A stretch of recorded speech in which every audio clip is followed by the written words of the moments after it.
다시 기도하겠습니다. 주님 감사합니다. 오늘 너무나 귀한 자리를 우리 허락하여 주시고 오늘 이 말씀을 통해서 다시 한번 주님의 만남을 갈망케 하심을 감사드립니다. 주님께서 함께 하시지 않고 오늘 이 시간이 무슨 의미가 있겠습니까? 주의 임재가 없이 말씀이 무슨 소용이 있겠습니까? 주의 얼굴이 없이 오늘 예배가 어떠한 능력을 발휘하겠습니까? 주님, 그 어떤 것이 없어도 오늘 주님 임재하여 주시고 주님 말씀하여 주시고 주의 얼굴을 비춰주시고 주님과 우리와의 친밀한 교제가 있게 하시며 주의 영광으로 강림하여 주시기를 소망합니다. 예수 그리스도의 보혈로 덮어주시고 핏뿌림이 있게 하시며 다시 한번 죄를 진 자 돌이키게 하시고 거듭나지 못한 자 거듭나게 하시고 결박된 자 이제는 풀려나게 해주기를 소망합니다.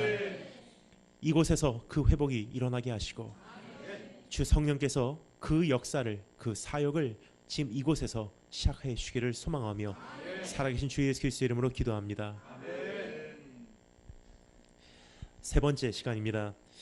어제 저녁에는 여호와를 두려워하라 라는 제목으로 우리 안에 상실돼 가고 있는 소멸돼 가고 있는 교회의 본질인 여호와 하나님을 두려워하는 그 모습을 우리가 다시 한번 갈망하기 시작할 수 있었던 그러한 시작이 아니었나 생각이 됩니다. 그리고 오늘 오전 시간에는 그 부르심을 견고히 하라라는 제목으로 이제는 여호와 하나님을 두려워하기 시작하는 내가 정말 하나님께서 아직도 나와 함께 계신지 내 자신에게 물어보는 그런 첫걸음이 되지 않았나 생각이 됩니다. 오늘 그 말씀을 토대로 또 한 걸음을 우리가 내디디며 그 만남을 위하여라는 제목으로 주님과의 새로운 만남을 우리 준비하시는, 그리고 그것을 향해서 새로운 목마름을 소유하시는 우리 한 분 한 분 되시기를 주님으로 축원합니다. 지금 읽은 이 본문 말씀은 참된 부흥에 대한 그림이 아닌가 생각이 됩니다. 참된 회복에 대한 기록입니다. 참된 치유에 대한 내용입니다. 지금 우리가 그토록 간절하게 갈급해하고 있는 치유와 회복과 부흥을 갈망하며 주님 말씀 앞에 오늘 함께 우리가 나와서 음성에 귀를 기울여보도록 하겠습니다. 주님께서 오늘 우리를 다음과 같이 부르고 계십니다. 내가 너를 만나기를 원한다. 여러분, 하나님께서는요 오늘도 주님께서 만나기를 원하시고요 만날 자를 주님께서는 찾고 계시다는 것입니다. 그렇다면 나를 그토록 만나기를 원하시고 계신 주님께 이제 나아가기 위해서 오늘 본 말씀이 우리에게 보여주고 있는 다음과 같은 네 가지 현실을 우리 함께 정리해보므로 오늘 내 영적 현 주소를 한번 점검해보고 이제 내가 어디로 나아가야 할지 다시 한번 오늘 결심하시는 축복이 있기를 주님으로 축원합니다. 오늘 살펴보기를 원하는 네 가지 현실입니다. 첫 번째, 어제의 승리로 살아가던 인생. 두 번째, 오늘도 반복된 연약함의 모습. 세 번째, 갈급함 가운데 몸부림친 기도. 네 번째, 기도를 통해서 일어나는 역사. 이 네 가지를 통해서 주님과의 새로운 만남이 탄생되기를 소망합니다. 그럼 첫 번째 따라서 감사했습니다. 어제의 승리로 살아가던 인생. 그것이 어떠한 것인지 우리 한번 직접 읽어보도록 하겠습니다. 여러분, 최근에는 교회의 말씀 집회에 성경조차 가지고 오지 않는 시대가 되었습니다. 핸드폰 가지고 오면요 다 통하는 시대가 됐어요. 하지만 여러분, 정말 하나님께서 원하시는 것은 그러한 우리의 모습이 아니라 참 옛날 모습이 그립습니다. 언젠가 이 책과 나는요 이별하게 돼 있어요. 뭐냐, 내일은 환란이지 평안이 아니기 때문입니다. 가면 갈수록 우리에게 다가오는 것은 평탄한 길이 아니라 우리 신앙을 박해하는 좁은 문 좁은 길밖에 우리에게 남지 않았다는 것입니다. 그럼 여러분, 이 성경과 내가 언제까지나 함께 있을지는 아무도 장담 못한다는 것입니다. 근데 그날까지 하나님께서 나에게 허락하신 기회이기에, 특권이기에 수많은 사람들이 오늘 이 성경을 한번 접하고 싶어도 접할 수 없지만 나에게는 하나님께서 허락하신 선물이기에 여러분, 교회에는 성경 가지고 오시고 PPT라든지 핸드폰은 웬만하면 사용 안 해주시면 감사하겠습니다. 우리 하나님 말씀 한번 펼치신 말씀, 우리 말씀 마칠 때까지 덮지 마시고 구절구절 하나님 말씀 살펴내려가도록 하겠습니다. 뒤에 안 들리세요? 예, 1절부터 3절까지 말씀 계속 울리네요. 조금 아까 같이 돌려주시면 감사하겠어요. 제가 가면 갈수록 목소리가 커지기 때문에. 예. 한번 말씀을 시작했는데 마이크 소리가 바뀌면요 어떤 느낌인지 제가 말씀을 드릴게요. 여러분 저수지에서 수영하신 적 있으시죠? 없으십니까? 그럼 강에서 수영하신 적 있으실 것입니다. 그러면 물 위에 붕 이렇게 떠 있는데요. 처음에 따뜻한 물 속에 이렇게 있다가 갑자기 차가운 물이 싹 지나가요. 그 순간 온몸에 소름이 돋아요. 마이크 소리가 바뀌는 것이 바로 그런 느낌이에요. 그래서 제가 요청을 드립니다. 오늘 제 목소리 조금 안 들려도 저는 괜찮다고 생각해요. 왜냐면요 조그만 교회이기 때문에 오히려 조그만 목소리를 속삭이는 것이 여러분께서 집중하시기 쉬울 거라고 생각합니다. 그래서 오늘 하나님 말씀 함께 살펴보도록 하겠습니다. 어제의 승리로 살아가던 인생 1절부터 3절까지의 말씀을 통해서 한번 직접 읽어보며 그 모습을 한번 목격해 보도록 하겠습니다. 다 같이 1절부터 3절 33장입니다. 33장 1절부터 3절 다 같이 읽겠습니다. 시작.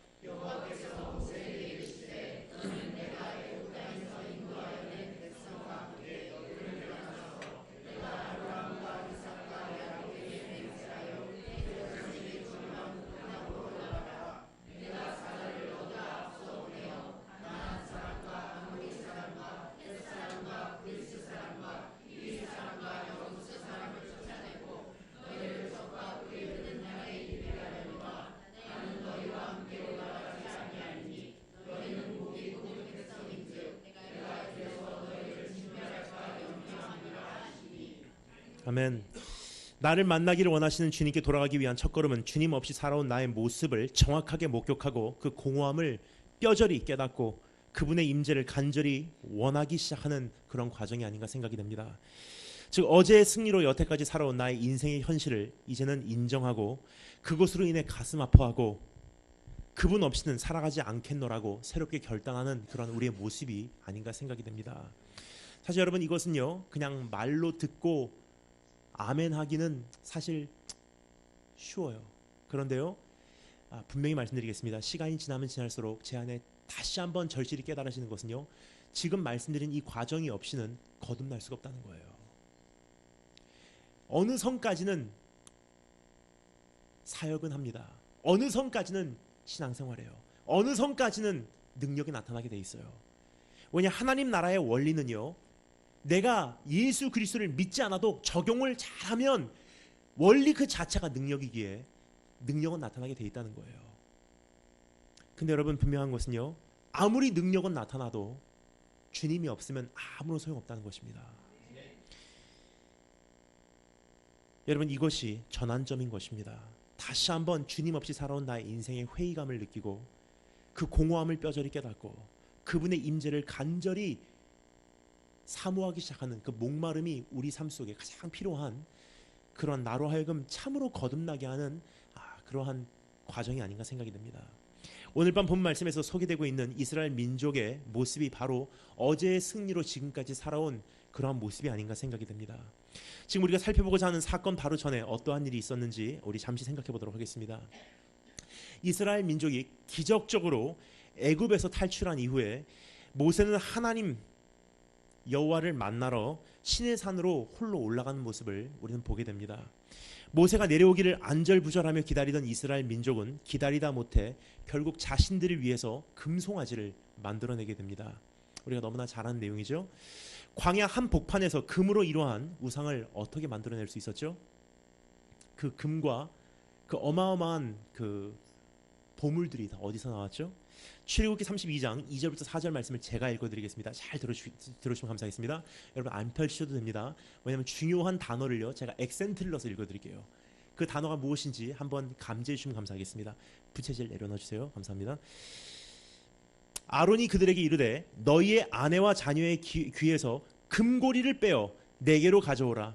모든 백성이 그 귀에서 금고리를 빼어 아론에게로 가져오매 아론이 그들의 손에서 금고리를 받아 부어서 조각칼로 새겨 송아지 형상을 만드니 그들이 말하되 이스라엘아 이는 너희를 애굽 땅에서 인도하여 낸 너희의 신이로다 하는지라. 금고리, 보석, 그들이 달고 있었던 액세서리였었어요. 이스라엘 민족이 애굽에서 나올 때 가지고 나왔던 금으로 이 우상을 만들어냈던 것입니다. 이스라엘 민족이 출애굽을 하기 전에 하나님께서는 주님의 백성들에게 이렇게 명령하시죠. 출애굽기 11장 내용입니다.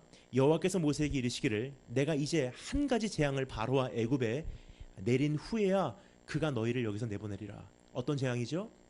장자 치시는 거예요. 그 이후에는 너희를 내보내리라. 그가 너희를 내보낼 때에는 여기서 반드시 다 쫓아내리니 한 사람도 남기지 않고 다 쫓아내리니 백성에게 말하여 사람들에게 각기 이웃들에게 은금 패물을 구하게 하시더니 그래서 자기 주인들에게 가서요 요구를 하는 거예요. 은금 패물 주세요. 내가 일한 그 대가를 나에게 지불해 주세요. 보응해 주세요. 다 가져가요. 그리고 출애굽기 12장에 보면요 이스라엘 자손이 모세의 말대로 하여 애굽 사람에게 은금 패물과 의복을 구하매 여호와께서 애굽 사람들에게 이스라엘 백성에게 은혜를 입히게 하사 그들이 구하는 대로 주게 하심으로 여러분 참 기가 막힌 현실이에요. 구하는 대로 다 받았어요. 그들이 애굽 사람의 물품을 취하였더라 라고 기록되어 있습니다. 여러분 하나님께서 왜 여기까지 애굽 사람의 물품을 취하라고 말씀하셨을까요? 그건 고대 시대 문화를 조금 이해하지 않으면 안 된다는 것입니다. 고대 시대는요 전쟁에서 승리를 거두게 되면 그 승리를 상징하고자 그 승리를 기념하고자 적의 물품을 탈취했다는 거예요. 탈취물이었어요. 여기까지는 우리는 위대한 승리를 거뒀습니다. 그들이 하던 목걸이 내 목에 걸었고 그들이 즐겨 입던 그 의복 내가 입었고 그들의 노예가 나의 노예가 되었고 그들의 아내가 나의 아내가 되었습니다. 전쟁의 승리의 상징이었습니다. 탈취물이에요. 바로 이런 뜻입니다. 이스라엘 민족의 출애굽 사건은 어떠한 불쌍한 난민들의 초라한 이주가 아니라 자신의 백성을 지키시는 하나님의 영광스러운 대승리였다는 사실을 이스라엘 민족을 하여금 기념케 하기 위해서 그냥 빈손으로 나오게 안 했다는 거예요. 노예들이 오히려 전쟁에서 승리하였듯이 이스라엘을 they sacked Egypt. 이스라엘이 애굽을요 완전히 그냥 탈취해서 나오는 벌거벗겨진 것은 노예들이 아니라 노예를 부리고 있었던 그 주인들이에요. 노예들은 그 주인들이 입고 있었던 모든 의복과 그들이 목에 걸고 있었던 모든 은금 패물을요 다 가지고 나왔어요. 그러나 그 승리의 감격으로 취해버린 이스라엘 민족은 그 승리를 가져다 주신 그분을 바라보기보다 오히려 감을 상실하기 시작합니다. 여러분 승리는 그 승리를 주신 분으로부터 우리의 시선이 흐트러지는 순간 여러분 우리를 취하게 한다는 사실입니다.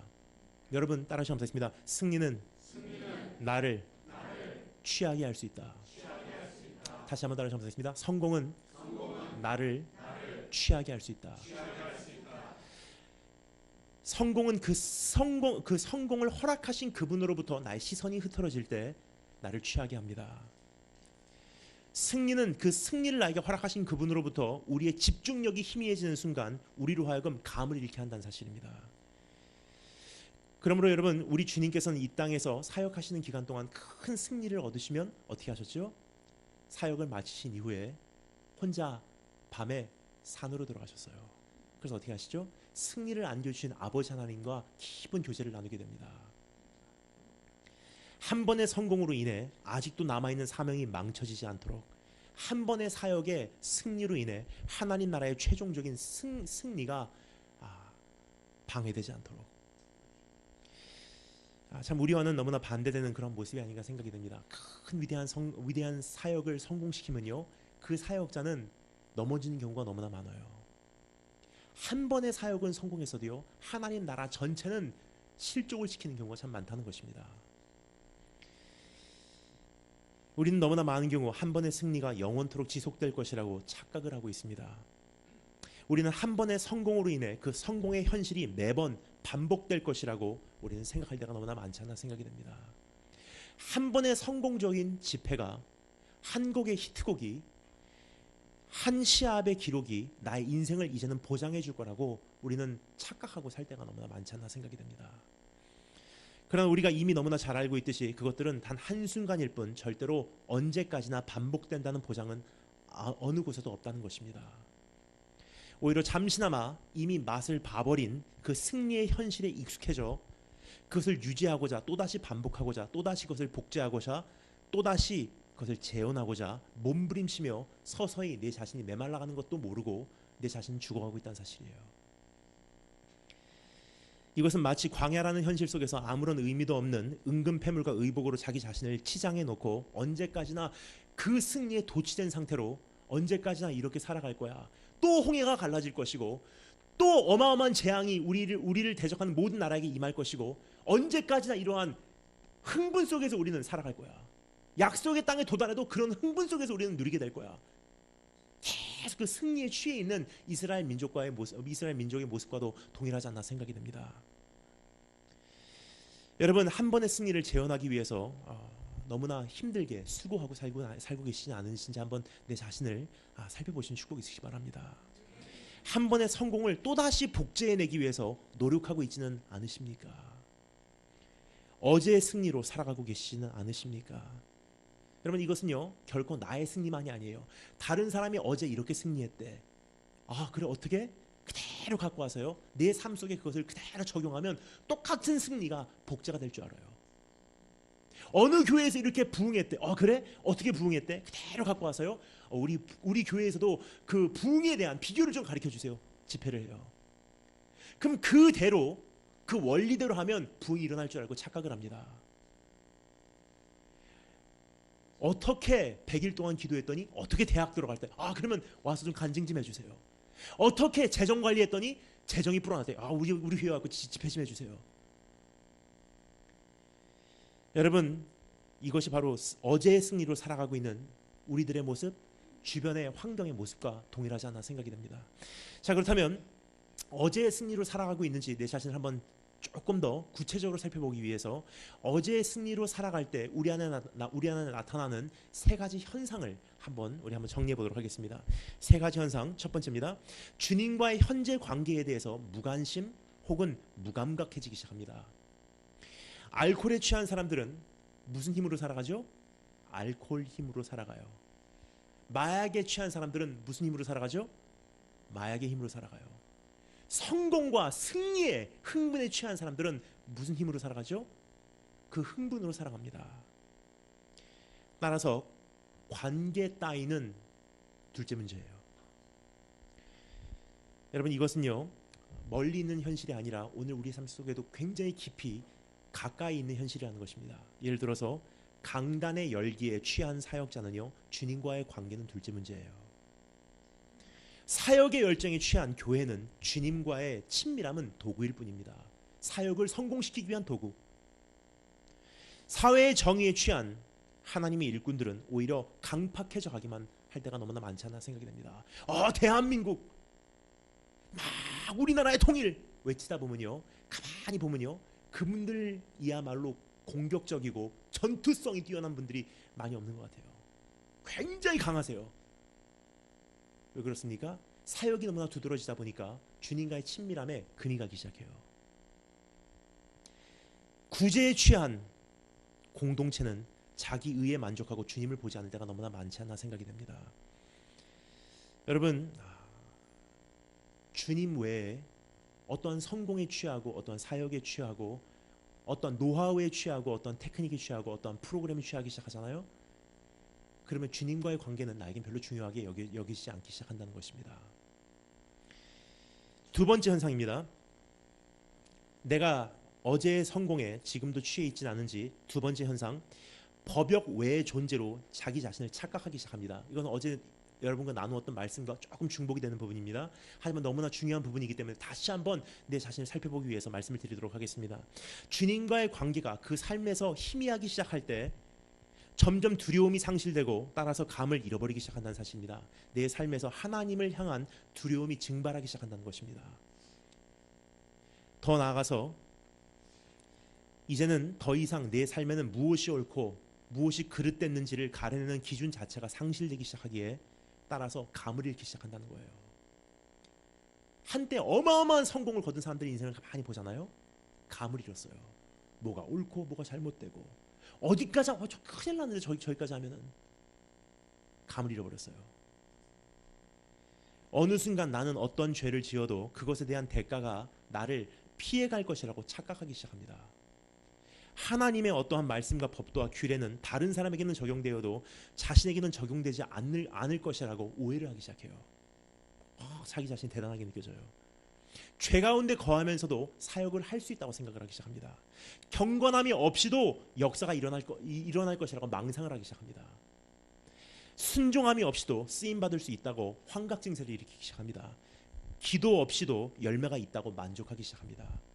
그리고 나는 죄를 질 수밖에 없었던 충분한 이유가 있었고, 변질될 수밖에 없었던 충분한 원인이 있었고, 넘어질 수밖에 없었던, 실수할 수밖에 없었던 그만한 충분한 하나님께 드릴 수 있는 이유가 존재라고 내 자신을 납득시키고, 하나님께서 나를 충분히 이해하시고 계실 거라고 내 자신을 위로하고 있다는 사실이에요. 시간이 흘러가면서 그것이 진짜로 내 자신이 믿기 시작하며 착각을 일으키고, 이러한 거짓과 현실이 이제는 헷갈리기 시작합니다. 뭐가 진짜고 뭐가 가짜고, 뭐가 환각 증세고, 뭐가 하나님께서 진짜 나를 어떻게 바라보고 계신지, 하나님의 시선은 어떠한지. 결국은 내 자신을 법역 외의 존재로 착각하기 시작한다는 것입니다. 예를 들겠습니다. 수많은 연예인들이요, 우리가 상상할 수 없는, 우리가 사실은 상식적으로 이해할 수 없는 그런 행위를 저지르는 경우를 우리 TV에서 가끔 이렇게 목격하게 돼요. 어떻게 저 사람이 저런 생각을 했을까? 저 잡힌다는 거 몰랐나? 제가 답을 말씀드릴까요? 몰랐어요. 왜냐면요, 어마어마한 대우를 받다 보면요, 여러분 거기까지 가보신 분들은 잘 아세요. 어마어마한 대우를 받다 보면요, 사람이 높아지기 시작하면요, 스포트라이팅이 있다 보면요, 계속 인정만 받다 보면요, 착각을 하기 시작해요. 나는 괜찮아, 피해갈 수 있어, 나에게는 문제가 없어, 절대로 나에게는 화가 임하지 않아. 오해하기 시작해요. 자기 자신에 대해서 과대평가를 하기 시작합니다. 그래서 무서운 거예요.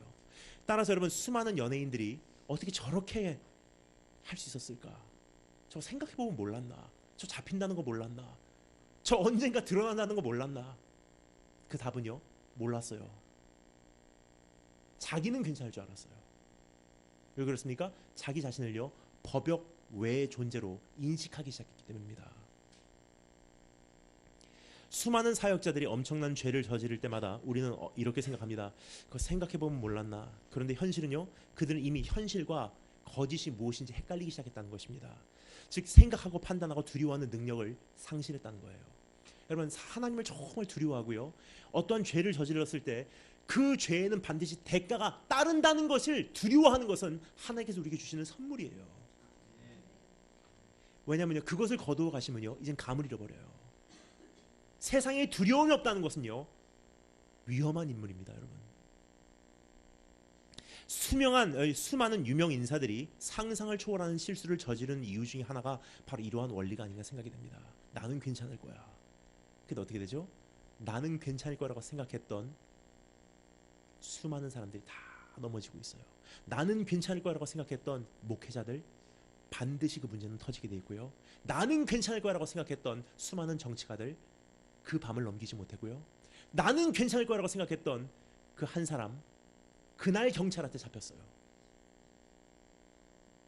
여러분, 하나님 앞에는 어제 저녁에 말씀드렸듯이 편애가 없고요, 예외가 없어요. 그래서 하나님께서 우리에게 말씀하시는 가장 중요한 음성 중에 하나가 이것이 아닌가 생각이 됩니다.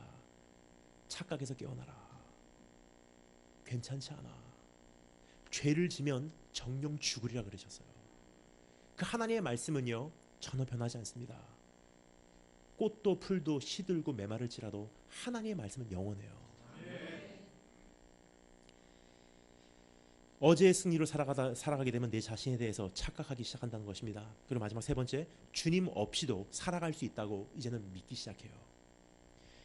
결국 주님 없이도 살아왔고 주님 없이도 살 수 있다고 생각하기에 이젠 주님 없이 살아가는 인생을 이젠 떳떳이 살아가기 시작한다는 것입니다.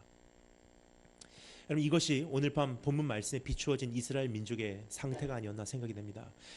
그 애굽에서 탈취물로 자기 자신을 치장했고, 그것으로 도취되고, 그것으로 인해 자신의 정체성을 삼았다는 사실을 우리가 여기서 목격할 수 있지 않나 생각이 됩니다. 아, 난 이런 사람이야. 우린 이렇게 승리를 얻었어. 난 여기까지 성공했어. 우리는 홍해가 갈라지는 것을 목격했어. 하나님은 우리 편에 계셔. 아, 대단해. 평생 갈 줄 알았어요. 영광에서 영광으로. 목에다가 치장하고요, 그 은근 폐물로 자기 자신을 다 입혔어요. 그 의복을 입고서 광야를 돌파하기 시작합니다. 언제까지나 그 성공에 같이 갈 줄 알았어요. 계속 그 흥분을 만족시켜야만 했습니다. 홍해가 갈라지는 그 아드레날린을요 또 경험을 해야만 했어요. 그래서 여기 보면요 참 재미난 것이 있습니다. 그들이 안절부절하는 모습을 우리가 목격할 수 있어요. 출애굽기 32장 1절 말씀입니다. 백성이 모세가 산에서 내려옴이 더딤을 보고, 여러분 무엇이 더디다 느낀다는 것은요 내가 안절부절하고 있다라는 뜻이에요. 모세가 하나님과 교제하러 올라갔는데 그렇게 교제했기 때문에 10가지 재앙이 와서 자기네들이 풀려났음에도 불구하고 그 사실은 다 까마득히 잊어버리고요, 홍해가 갈라지고 애굽 땅에 10가지 재앙이 임하고 그 어마어마하게 많은 사람들이 단체로 출굴하는 어마어마한 역사를 맛본 이스라엘 민족, 여러분 그때마다 흥분이 있었을 거예요. 우리 안에 그 아드레날린 발음이 힘듭니다. 아드레날린, 영어로 말씀드리게 아드레날린 굉장히 빠릅니다. 예. 예. 그게 다 있죠 몸에. 그건 여러분 막 나를 흥분시켜요. 근데 사람은요 그것을 한번 맛봐버리면요 여러분 그것은 마약성이 있기 때문에, 중독성이 있기 때문에 또 거기까지 가지 않으면요 막 안절부절해요. 사실 여러분 설교자이기 때문에 저는 이 말씀을 드릴 수 있어요. 스포트라이트 밑에서 정말 간절한 집회를 해요. 처음에 강단에 설 때는요 정말로 하나님 앞에 진실한 집회예요. 나 자신도 하나님 앞에서 꼬꾸라져 엎드리고 수많은 백성들도 하나님 앞에 회개하고 돌아오고 막 주여 부르시면서 그 집회에 어마어마한 역사가 일어납니다. 자, 그런데요 진짜 싸움은 그게 아니에요. 집회가 끝나고 스포트라이트 불이 다 꺼지고 사람들의 열기가 다 그 예배당에서 식어가고 나 홀로 집에 돌아오는 자동차에 탔을 때 내 마음은 계속 그 흥분이 지속되기를 원해요. 그럼 집에 오는 자동차 속에서 계속 제 마음을 추스리고 가라앉히는 것이 진짜 싸움이에요. 사람이라는 것은요 그게 쉽게 되지 않더라고요. 그러니까 수많은 사역자들이 한 번 숙소까지 왔다가 그들 채우기 위해서 또 돌아다니는 거예요. 밤새도록. 그러다가 넘어지고 그러다가 실수하고. 그분들이 실수하는 것, 그분들이 넘어지는 것 보면요 잘못된 것은 여러분 이것은 질문할 여지가 없습니다. 분명히 잘못됐고 그것은 죄예요. 하지만 사실 이해는 가요. 저는 왜 그럴 수밖에 없었는지. 사람인지라 막 흥분이 한번 되면요 거기까지 주여 외치고 만 명이 주여라고 외치면요 앞에 강단에서 말씀을 외치고 있는 사람은 가슴이 터질 것 같이 흥분이 돼요.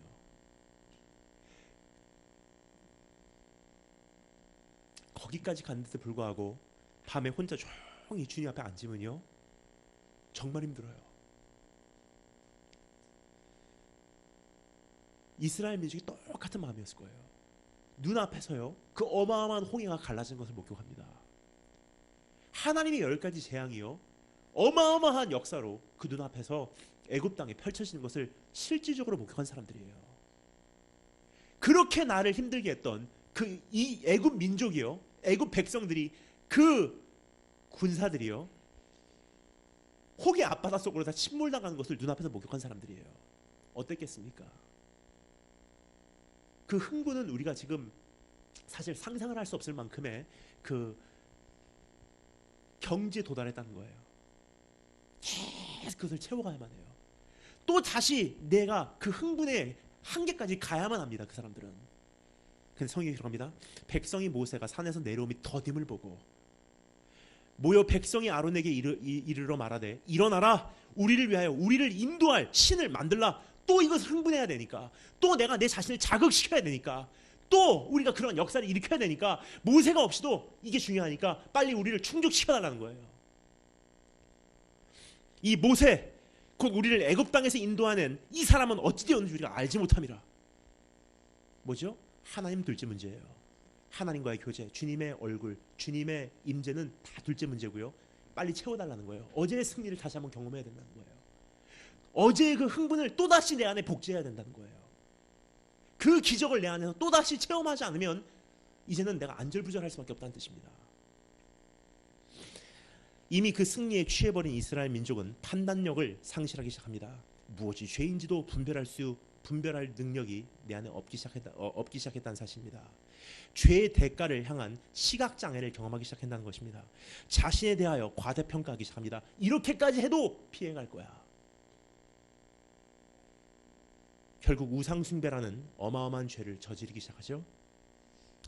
여러분, 어제의 승리에 취해버린 이스라엘 민족이 저지른 우상숭배의 죄에 대한 하나님의 반응은 무엇이었습니까?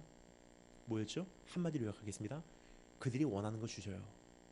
네가 원하는 거 흥분? 오케이. 네가 원하는 거 성공? 오케이. 네가 원하는 거 그 어마어마한 승리? 오케이. 근데 나는 너희와 함께 가지 않아. 이것이 오늘 밤 본문 말씀의 내용입니다. 그들이 원하는 것을 주십니다. 주님 없이 승리만 있는 인생, 주님 없이 성공만 있는 여정, 주님 없이 유업만 있는 약속의 땅. 그것이 지금 읽은 출애굽기 33장의 내용이에요. 제가 읽겠습니다. 1절부터 3절까지 말씀 제가 읽겠습니다. 여호와께서 모세에게 이르시되 너는 네가 애굽 땅에서 인도하여 낸 백성과 함께 여기를 떠나서 내가 아브라함과 이삭과 야곱에게 맹세하여 너의 자손에게 주기로 약속한 그 땅으로 올라가라. 내가 사자를 보내서 앞서 보내어 가나안 사람과 아모리 족속과 헷 사람과 브리스 사람과 히위 사람과 여부 사람을 쫓아내고 너희를 적과 꿀이 흐르는 그 땅에 이르게 하려니와 어떻게 되죠? 나는 너희와 함께 올라가지 아니하리니 너희는 목이 고진 백성인즉 내가 길에서 너희를 진멸할까 염려함이라. 이런 뜻이에요. 네가 원하는 거 다 줄게. 약속의 땅 줄게. 승리 줄게. 성공 줄게. 흥분 줄게. 또 그 기적? 오케이. 근데 난 너희와 함께 가지 않아. 네가 원했던 것은 내가 아니었어. 네가 원했던 것은 그 승리였고, 네가 원했던 것은 그 성공이었고, 네가 원했던 것은 그 부흥이었고, 네가 원했던 것은 그 사역의 열기였고, 네가 원했던 것은 자기 만족이었지 나를 원했던 게 아니야. 그래 네가 그토록 원한다면 그거 줄게. 여러분, 이것은 하나님께서 원하셨던 결과가 아니라 그들이 선택한 운명이었습니다. 승리를 주신 그분을 바라보기보다 주신 승리에 취해버린 그들의 모습의 결과였던 것입니다. 여러분, 너무나 한 가지 충격적인 것은요, 바로 이것입니다. 주님께서 그들과 더 이상 함께 가시지 않으신다고 하여도요, 주님께서는 자신의 사자를 보내서 그들을 약속의 땅까지 인도해 내실 거라는 약속이었어요. 참 기가 막힌 충격적인 소식이 아니었나 생각이 듭니다. 난 신실한 하나님이야. 그래서 난 너희를 대신해서 먼저 내 사자를 보내리라.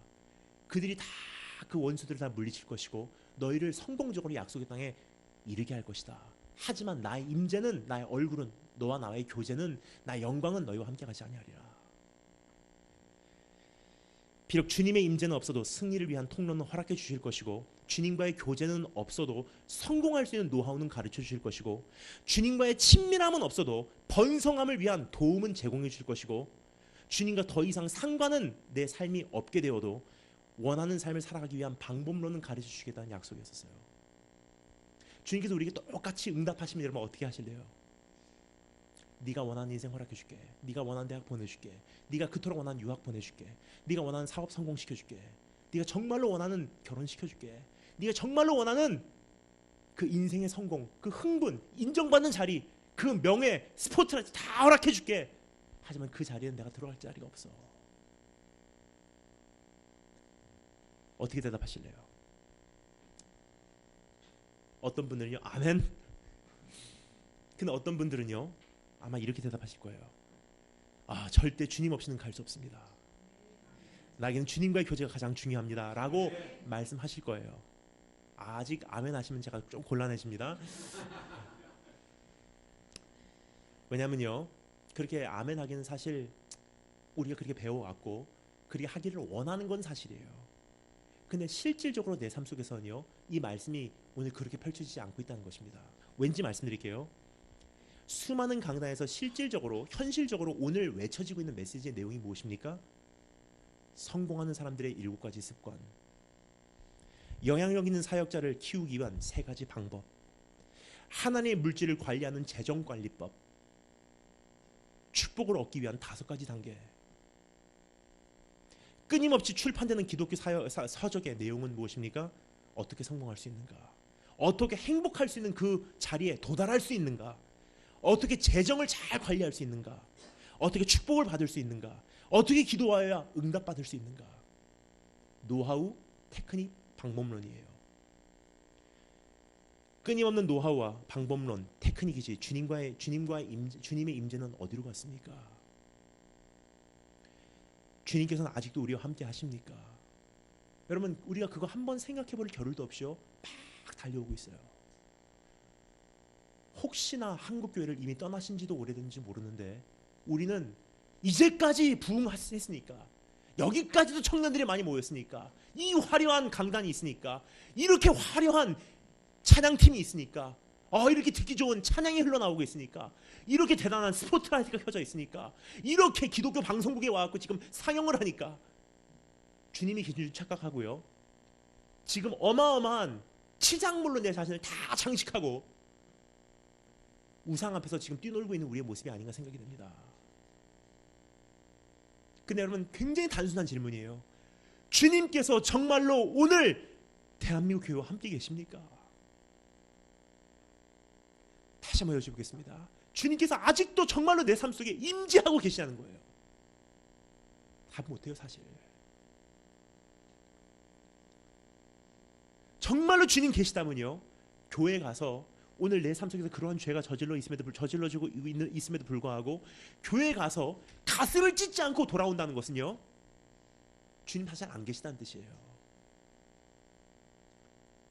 예배를 드리러 가서 오늘도 내 삶에 지금 어떠한 삶이 지금 진행되고 있는데 그 삶에 가슴을 찢을 수밖에 없는 어떤 도전적인 자극도 받지 못하고 예배를 마치고 또 삶의 현장으로 복귀한다는 것은요, 그 예배 가운데 하나님 안 계셨다는 뜻입니다. 그 설교 가운데는 주님께서 말씀하시지 않았다는 뜻이에요.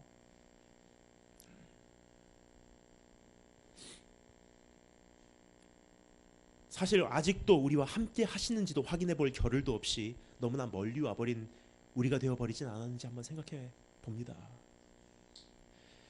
주님께서 아직도 우리와 함께 하시는 게 맞습니까, 여러분? 여러분, 비록 승리는 하여도요, 주님께서 함께 하시지 않으면 무의미합니다. 비록 사역이 성공하여도 주님의 임재가 없으면 사역을 마친 후에 굉장히 공허해요. 저도 그걸 압니다, 여러분. 정말 피 터지게 외쳐도요, 그 말씀 가운데 주님 없이 제 테크닉으로 가잖아요, 역사는 일어나요. 분명히 말씀드렸습니다. 하나님의 나라의 원리는 세상에서 복을 주게 되는 것은 사실이에요. 하나님 나라의 재정법을 가지고 세상에서 적용을 하면 사업을 성공하는 것은 정해져 있어요. 하나님 나라의 물질 관리법을 가지고 그 물질을 그대로 세상에서 관리를 하면요, 유대인들 복 받는 거 보십시오. 근데 우리는 복 받으니까, 성공을 하니까, 승리를 하니까 하나님의 임재도 있는 줄 알아요. 근데 주님께서 말씀하십니다. 성공시켜줄게, 약속의 땅으로 들여보내줄게, 젖과 꿀이 흐르는 그곳으로 보내줄게. 하지만 난 너와 함께 하지 않으리라.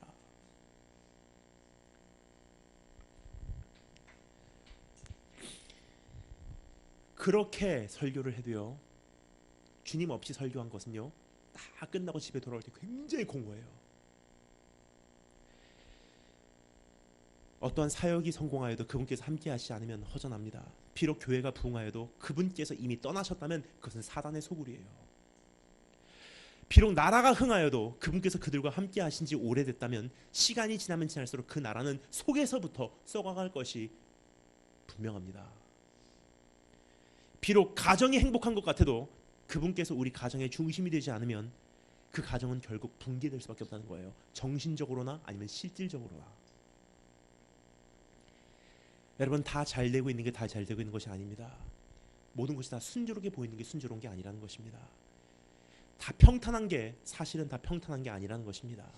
주님께서 아직도 우리와 함께 계신가? 주님의 임재가 아직도 우리 삶 속에 지금 기름 부어지고 있는지, 주님의 친밀함이 내 삶 속에서 아직도 유지되고 있는지. 여러분, 저는 이 말씀을 준비하면서 정말 하나님 앞에 다시 한번 가슴을 찢으면서 기도를 했어요. 주님의 친밀함이 없이는 두 번 다시 강단에 서지 않게 하시고, 내 삶이 더러우면서 하나님 말씀 외치지 않게 하시고, 충분히 기도함이 없이는 하나님 말씀 함부로 짓거리지 않게 해달라고. 사역 사실 필요 없습니다. 설교 필요 없어요. 주님께서 우리가 원하시는 것은 한 가지예요. 네가 약속의 땅을 원하냐 나를 원하냐는 거예요. 부흥을 원하냐 나를 원하냐, 인생의 성공을 원하냐 나를 원하냐. 여러분 무엇을 원하십니까? 여기까지만 살펴봐도 주님의 우리의 문제가 생각보다 많이 깊고요, 많이 넓고 많이 오래됐고 너무나 생각보다 심각하다는 사실을 깨닫게 됩니다. 그래서 이미 절망하시는 분들도 계실 거예요. 하지만 여러분 한 가지 나쁜 소식을 드리겠습니다. 문제가 이게 다가 아니에요. 또 한 가지 문제가 있습니다. 두 번째 현실 따라 적으셨습니다. 오늘도 반복된 연약함의 모습. 우리 32장 15절부터 19절 말씀 읽겠습니다. 15절부터 19절 한 목소리로 읽겠습니다. 32장 15절부터 19절 다 같이 한 목소리로 읽겠습니다. 시작.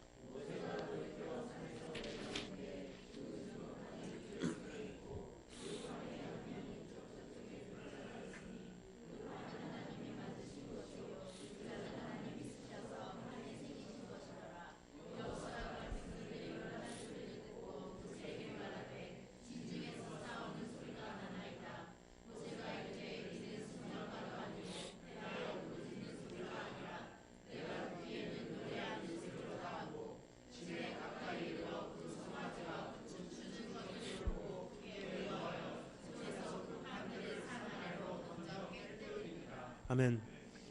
어제 승리로 취해버려 우상 숭배를 하기 시작하여 한창 그 금송아지 앞에서 춤추고 노래 부르며 경배하고 있는데 모세가 시내산에서 여호수아와 함께 내려오다가 그 사실을 접하게 됩니다. 그 손에는 하나님께서 손으로 직접 써주신 그 언약판이 쥐어져 있었습니다. 그 두 증거판이요, 그 손에 꽉 쥐어져 있었어요. 여러분 얼마나 귀하겠습니까? 하나님께서 직접 하나님의 손가락으로 써주신 그 언약판이에요. 여러분 우리도요, 이 성경, 비록 인간이 세상의 출판사가 찍어낸 이 성경이라고 해도요, 내 성경이니까 꽉 붙들고 다녀요. 주님의 말씀이라고 생각하니까 함부로 이것을 땅에다 놓지도 않습니다. 어렸을 때 이 성경 한번 베고 자다가 호되게 맞은 적이 있습니다. 근데 여러분 이것은 세상의 출판사가 찍어낸 것도 그 정도 우리가 대우를 하는데요, 하나님께서 하나님 손가락으로 직접 써주신 두 증거판이에요. 그것을 가지고 산에서 내려올 때 얼마나 뿌듯했겠습니까? 얼마나 행복했습니까? 이것만 있으면 이제 드디어 우리 백성은 이제 하나님의 백성이 될 거다. 막 기뻐서 내려오는데 저쪽에 소리가 들리는 거예요. 가만히 보니까 승리의 개가도 아니고 슬픔의 애통도 아니에요. 춤추고 있는 거예요. 뭐지? 결국 그들은 우상 숭배하는 모습을 모세가 목격하게 됩니다. 그 민족의 방자하고 추악하고 흉악한 모습을 목격하게 되었을 때 모세는 그 손에 들고 있었던 그 두 돌판을 어떻게 해요? 산 아래로 던져서 깨트려 버려요. 어떤 분들이 이렇게 생각하십니다. 그건 대단한 거룩한 분노다. 모세에 대해서 모르시는 분들은 그렇게 생각하실 거예요. 근데 모세라는 사람의 인생을 가만히 분석해 보잖아요. 이건 거룩한 분노가 아니에요. 모세가 일평생 씨름하고 있었던, 모세만 알고 있는 혈기 문제였었어요. 사역자들도 그런 경험을 할 때가 참 많이 있기 때문에 이 말씀을 읽을 때요, 이것이 남의 얘기로 사실 들리지 않더라고요. 하나님께서 나에게 직접 소명을 주고 너 나 섬겨줄래? 내가 주님의 명령이라면 내가 섬기겠습니다. 내가 너에게 성부 성자 성령의 이름으로 안수를 줄게. 기름 부으셔서 목사로 만드시고. 주님 감사합니다. 주님의 종입니다. 이렇게 사역지로 뛰어듭니다. 어마어마한 로망을 가지고. 근데 교회에서 정말 힘든 일을 당해요.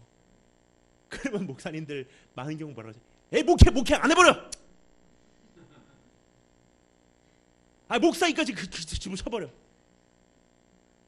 뭐하고 똑같냐면요, 하나님께서 직접 손으로 써주신 이 증거판 두 개를 그냥 던져버리는 거예요. 에이 그냥 안 해버려. 깨트려버린 거예요. 여러분 이것은 거룩한 분노도 아니고요, 모세의 리더십도 아니었어요. 모세가 평생 가지고 살고 있었던, 모세만 알고 있는, 모세가 평생 씨름하고 있었던 본인의 안에 있는 언제나 꺼지지 않는 본인의 혈기 문제였었어요. 그 순간 자신도 많이 놀랐을 것입니다. 그것은 자신 안에 있었던 혈기 문제가 또다시 수십 년 후에도 여전히 감지되었기 때문입니다. 약 40년 전 자신의 감정 절제가 되지 않아서 그 다음 일 생각하지 않고 모세를 하여금 애굽 사람을 쳐 죽이게 만들었던 그 혈기가 아직도 그 안에 감지가 되었던 것입니다.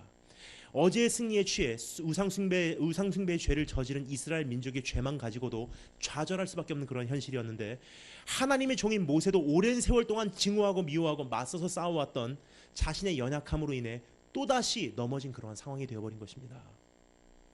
아주 최악의 상황이에요. 여러분, 문제가 한번 시작되잖아요. 그냥 어느 정도에서 끝나지 않더라고요.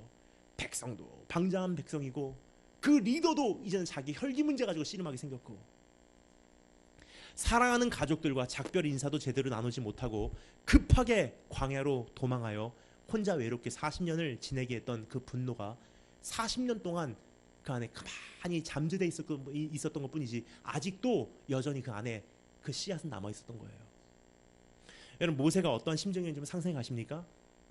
정말 사랑하는 그 형제와 자매에게, 아론과 미리암에게 작별 인사도 못했어요. 사람을 쳐 죽여놓고요, 묻어버렸는데 이스라엘 사람 2명이 싸우는 데 가서 싸우지 말라, 우리 같은 민족 아니냐.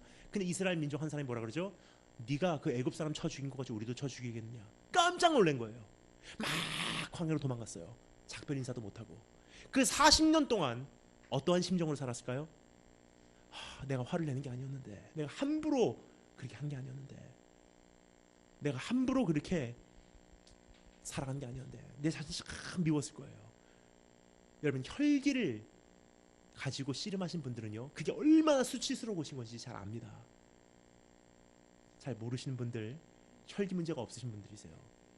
혈기 문제를 겪으신 분들은요, 피해자로나 가해자로나 잘 아세요. 내가 한번 확 한바탕 했던 공항, 한바탕 했던 그 음식점, 한바탕 당했던 그 수치 현장, 딱 그 자리에 돌아서는 순간 어떤 생각이 들죠? 얼굴이 새빨개지면서 내가 죽일 놈이지, 내가 2번 다시 내가 이런 실수 안 하리라. 그런데요, 또다시 그런 실수를 다른 사람하고 범했을 때 또다시 언성을 높이고 또다시 테이블 뒤집어 버리고 또다시 거기서 큰 상처를 내가 사랑하는 사람에게 입혔을 때 참 내 자신이 싫어요. 죽고 싶어요. 자, 그런데요, 모세가 똑같은 심정이었을 거예요.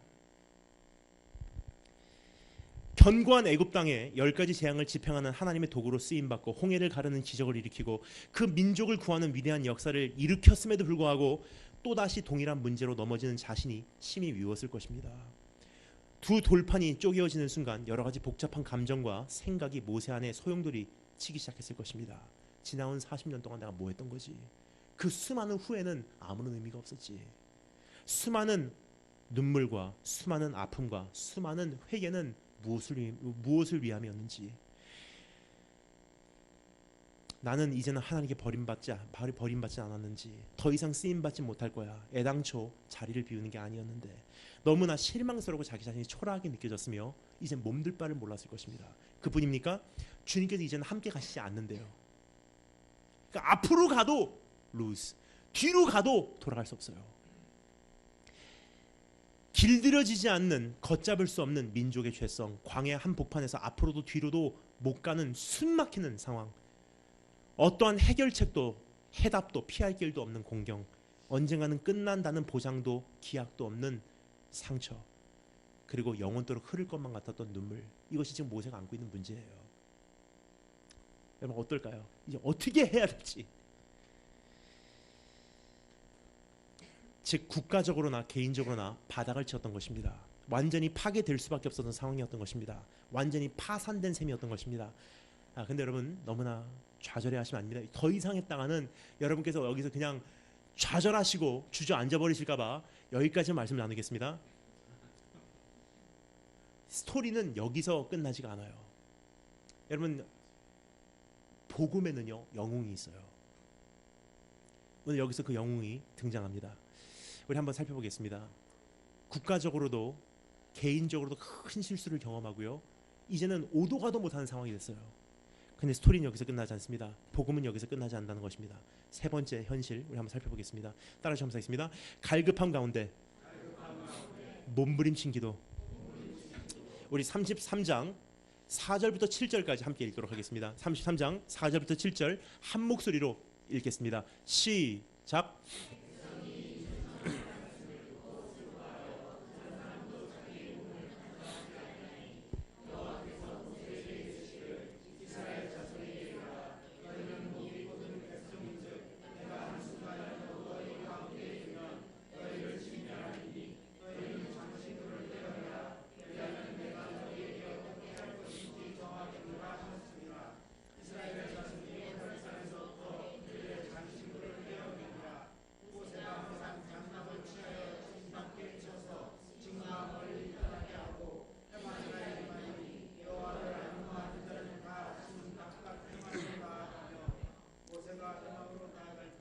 예, 거기까지입니다. 여호와 하나님께서 그들과 함께 가시지 않으실 것이란 소식을 이스라엘 민족이 전해 듣게 됩니다. 이스라엘 민족이 어떻게 반응하죠? 그들이 슬퍼하고 회복을 향한 다음과 같은 두 가지 조치를 취한다는 거예요. 한 가지 조치는 이스라엘 민족이 국가적으로 취한 조치고요. 두 번째는 모세가 취한 조치입니다. 이 두 가지가 회복을 향한 첫걸음이었습니다. 우리 한번 구체적으로 이 두 가지를 한번 정리해 보도록 하겠습니다. 첫 번째, 이스라엘 민족이 취한 조치 따라 적겠습니다. 몸을 단장하지 않는 것. 하나님께서 말씀하십니다. 너희의 그런 모습을 보고 모세의 그런 행위를 보고 내가 이제는 가만히 보니까 너희는 도저히 안 되는 민족이다. 약속은 했어. 난 신실한 하나님이야. 약속은 지킬게. 너희를 약속의 땅으로 들어보내긴 할게. 하지만 난 너희와 함께 가지 아니하리라. 그 소식을 전해 듣고 이스라엘 민족이 어떻게 해요? 가슴을 찢기 시작합니다. 슬퍼하기 시작해요. 그래서 첫 번째 반응을 보입니다. 자기 몸을 단장하지 않는 것을 우리가 볼 수가 있습니다. 4절부터 6절 말씀입니다. 백성이 이 준엄한 말씀을 듣고 슬퍼하여 한 사람도 자기의 몸을 단장하지 아니하니 여호와께서 모세에게 이르시기를 이스라엘 자손에게 이르라 너희는 목이 곧은 백성인즉 내가 한순간이라도 너희 가운데 이르면 너희를 진면하리니 너희는 장신구를 떼어내라 하시니라. 그리고 어떻게 해요? 6절 말씀 이스라엘 자손이 호렙산에서 그들의 장신구를 떼어내니라. 여기서 말하고 있는 단장하지 않는 것, 장신구를 떼어낸다는 것은요, 단순히 멋을 내지 않는다는 뜻이 아니에요. 이미 조금 전에 말씀드렸듯이 그들이 자기 자신을 꾸미기 위하여 사용되었던 이 장신구, 이 장식물들은요, 이것은 승리의 상징이었습니다. 즉 그것을 내려놓았다고 하는 것은 더 이상 그것으로 인해서 내 정체성을 삼지 않겠습니다라는 뜻이에요. 그 승리가 나에게는 중요하지 않다는 뜻이에요. 여호와냐 승리냐 하나님이냐 성공이냐 했을 때 내 장신구를 떼었다는 것은요 내가 잠시 정신을 잃었었습니다. 나에게 정말 필요한 것은 성공도 아니고 승리도 아닙니다. 나를 정말로 나대게 하는 것은 성공도 아니고 승리도 아니고 내가 가지고 있는 금은보화도 아니고 어떤 재산도 아니고 어떤 학력도 아니고 세상이 인정해주는 그 자리가 아니라 내가 깜빡 취했었습니다. 하지만 정말로 내가 원하는 것은 하나님이십니다. 다 떼어버린 거예요. 이스라엘 민족이 장신구를 떼어놨다는 것, 그것은 여러분 그냥 사치스럽게 살지 마십시오라는 뜻이 아니에요. 나를 나대게 하는 그 정체성을 내려놓으라는 거예요. 내가 우상 삼은 것을 내려놓으라는 것입니다. 나를 만족해 했던 것을 내려놓으라는 거예요. 나를 즐겁게 했던 것을 내려놓으라는 거예요. 나를 그 흥분의 자리까지 도달케 했었던 그 자극물들을 내려놓으라는 거예요. 여러분 이제는 우리도 더 이상 단장을 하지 말아야 될 때가 오지 않았나 생각이 듭니다. 예를 들어서 교회와 교단의 오랜 역사 뒤에 숨어 하나님께서 떠나신 지도 오래되었는데 아직도 함께 계시다고 착각하고 있다면 이제는 교회의 오랜 역사와 이제까지의 어떠한 전통을 그 장신구를 떼어낼 때가 됐어요. 이제는 깨어나서 현실을 바라보고 교회의 청년과 청소년들은 다 죽어가고 있는데 그 역사에 숨어 착각하고 있는 내 자신을 다시 한번 쳐서 눈을 뜨게 하는 것입니다. 여러분 지금 어떻습니까? 지금 대한민국 가보면 정말 안타까운 앞에 와 있는 이 청소년 청년들이요 정말 귀합니다. 다른 곳에 갈 수 있어요. 토요일날 저녁에 그 여기 와 있던 이 자체가 사실 기적이에요. 소수민족이에요 지금.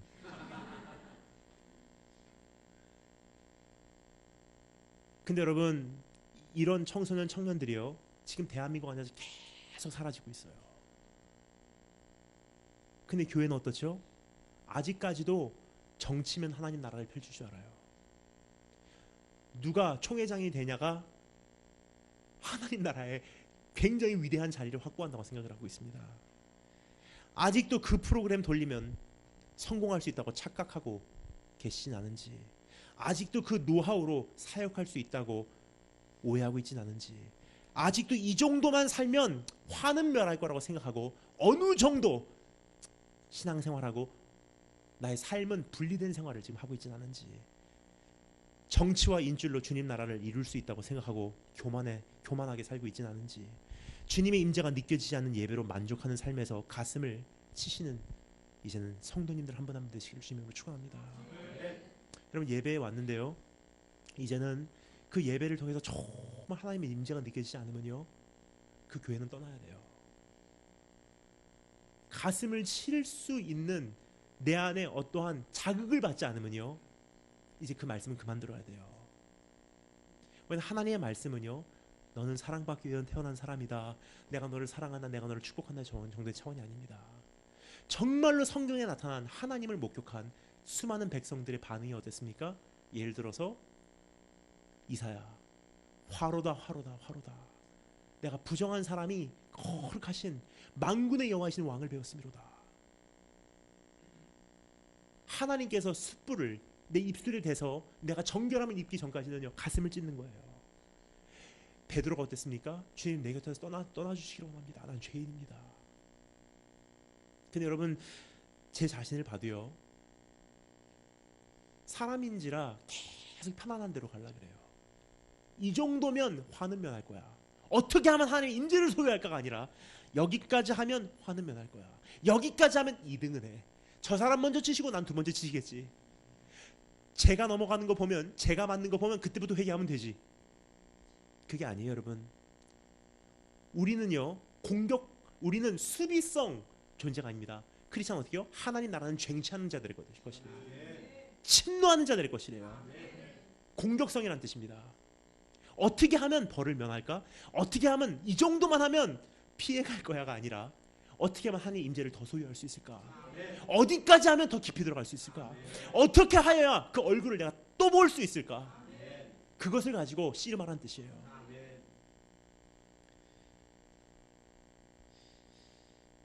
내 정체성 내려놓으시기 바랍니다. 내 우상들을 포기하시기 바랍니다. 내 죄악에서 돌이키시기 바랍니다. 그것이 없이는요, 하나님의 임재가 없어요. 주님의 교제도 없습니다. 두 번째, 모세가 취한 조치.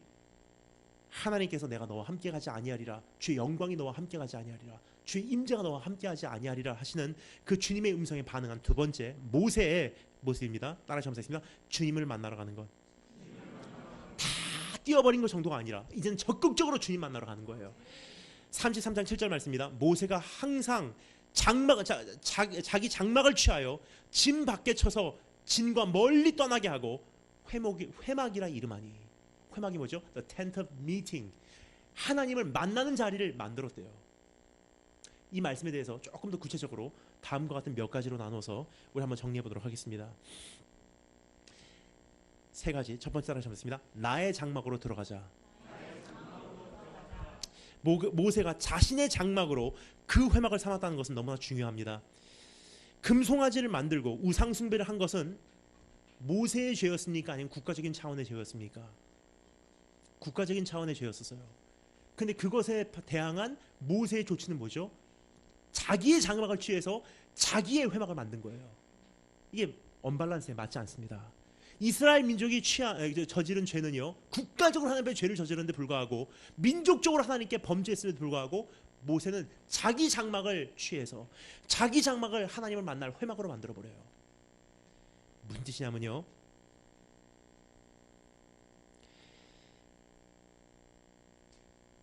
여러분, 시대가 악해지면 악해질수록 더 이상 공개적인 성회가 어떠한 강력한 영향력을 발휘하지 못하는 한계가 오게 된다는 거예요. 세상이 정말 악해지기 시작하면요, 어떤 공식적인 성회가 더 이상 그 영향력을 발휘하지 못하는 한계가 도달한다는 것입니다. 이러한 상황을 맞이할 때 하나님께서는 어떻게 하시냐? 국가적인, 민족적인, 공동체적인 변화가 있게 하기 위해서 그것들을 사용하시는 하나님이 아니세요.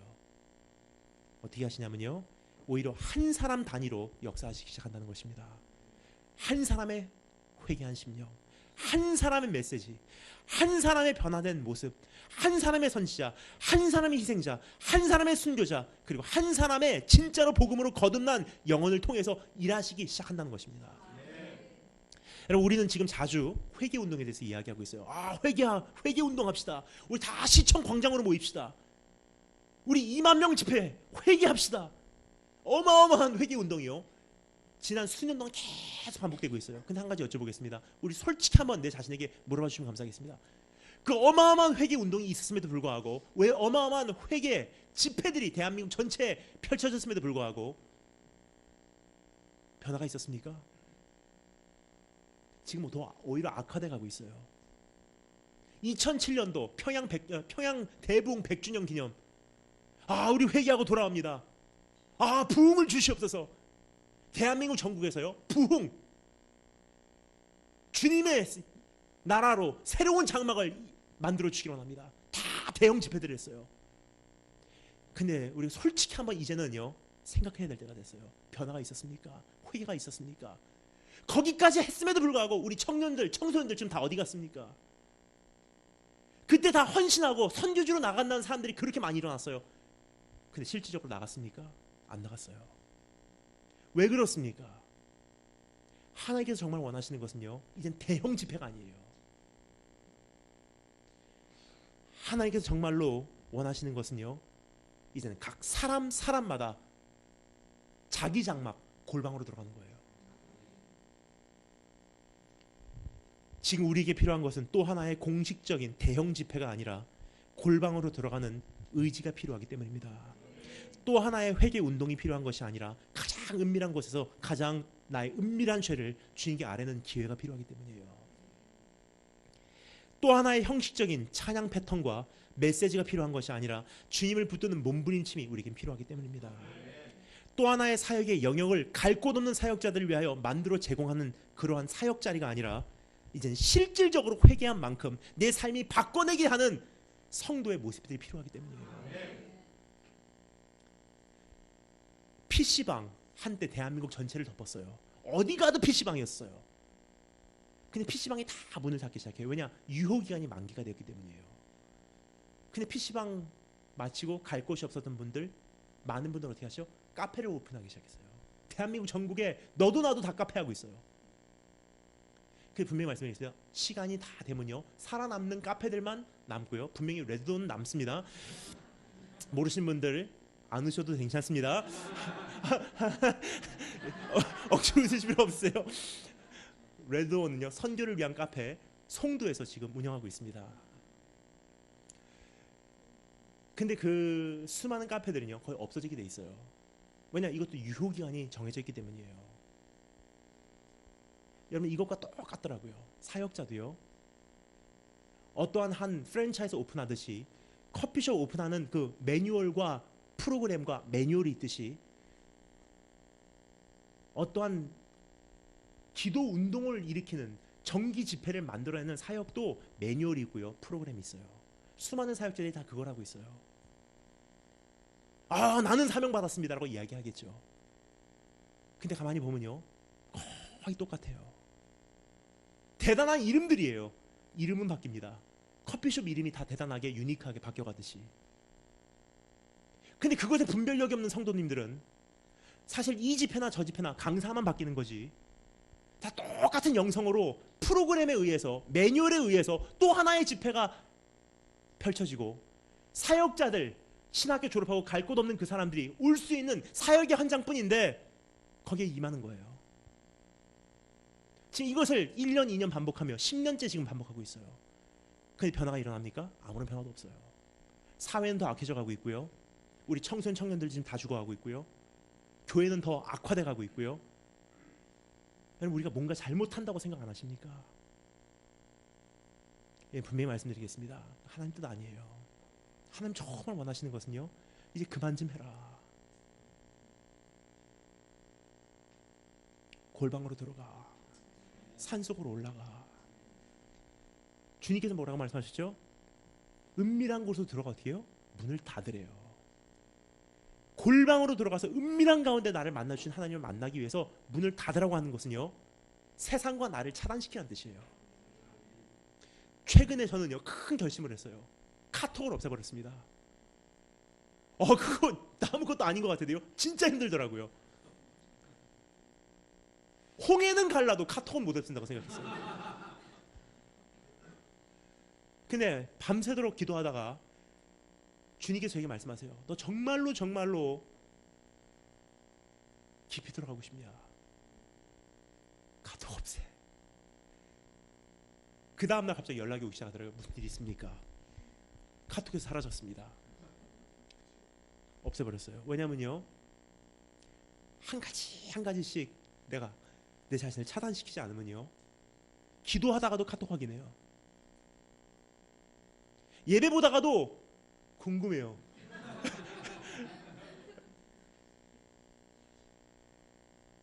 저는 오늘 핸드폰 두고 나왔어요. 집에다가. 너무 편하네요. 왜냐, 연락 올 사람도 없기 때문이에요. 여러분, 이제는요 차단시키는 차원이에요. 언제까지 끌려갈 수 없기 때문이에요. 어느 한순간 계속 세상에 의해서 흘러가다가 역류할 때를 찾아야 돼요. 여러분, 이때다 싶으면요 나의 모든 남은 힘을 다 짜내서 거기에다가 올인해서 내 자신을 발사하는 것입니다. 그게 역류예요.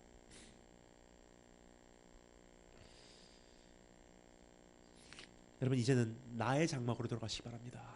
어떠한 큰 공동 집회 이렇게 있을 때 말씀을 정말 사모하시는 분들이 오는 건 정말 귀해요. 하지만 이것은요 나의 주된 양식이 아니라는 뜻이에요. 오지 말라는 뜻이 아닙니다. 가지 말라는 뜻이 아니에요. 주된 양식이 아니라는 뜻이에요. 주된 양식이 뭐죠? 오늘 밤 집회를 마치고 나를 1대1로 다시 만나 주실 주님, 그 공간, 그 시간. 두 번째, 모세가 자기 장막을 통해서 회막을 만들었다는 것. 첫 번째는 자기 장막으로 들어간다는 거고요. 두 번째, 따라하셨습니다. 나의 설 자리를 정하라.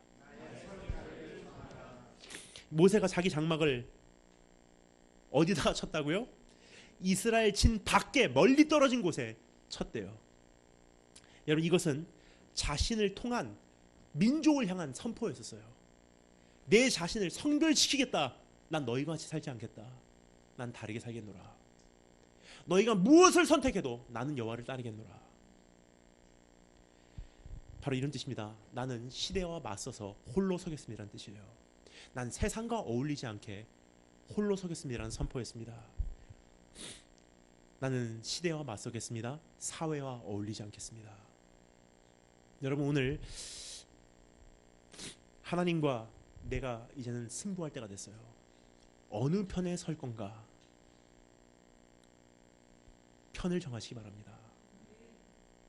세 번째, 따라하시면 되겠습니다. 회막을 설립하라. 여기서 말하는 회막이라는 것은요 한 가지를 위한 용도를 가진 장소였습니다. 뭐죠? 주님 만나기 위한 장소예요. 여러분, 우리가 지금 가만히 보면요 사역이라는 단어 안에 어마어마한 많은 용도들이 담겨져 있더라고요. 내 밥줄, 서로와의 성도의 교제, 그리고 경배와 찬양, 내가 위로받기 위한 도구, 내가 좀 심령이 위로 채워지기 위한 방법론. 그러니까 어떠한 공개적인 집회 안에는요 여러 가지 내막이 있어요. 여러 가지 용도가 있다는 거예요. 그러니까 주님만을 위해서 우리가 예배드리겠습니다 말은 해도요 사실 하나님은 아세요. 그거 무슨 용도인지 난 잘 알고 있어. 근데 여러분, 이것이 다 잘못된 건 아니에요. 하지만 분명히 말씀드리겠습니다.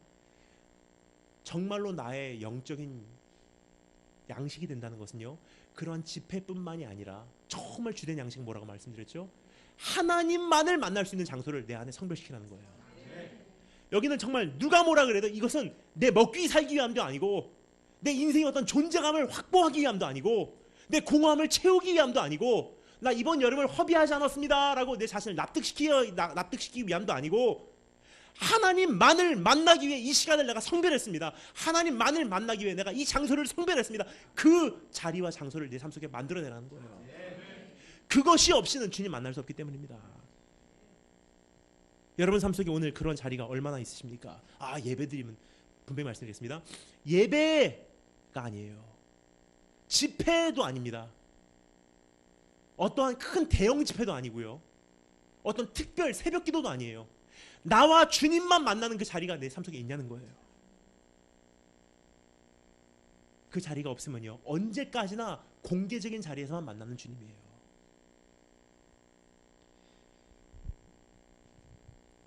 주님의 음성에만 집중할 수 있는 골방으로 들어가라는 뜻입니다.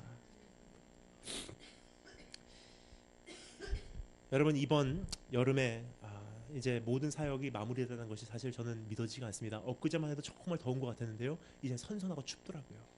특별히 이제 송도는 드디어 송베리아 현실로 접어드는 그런 계절이 되었습니다.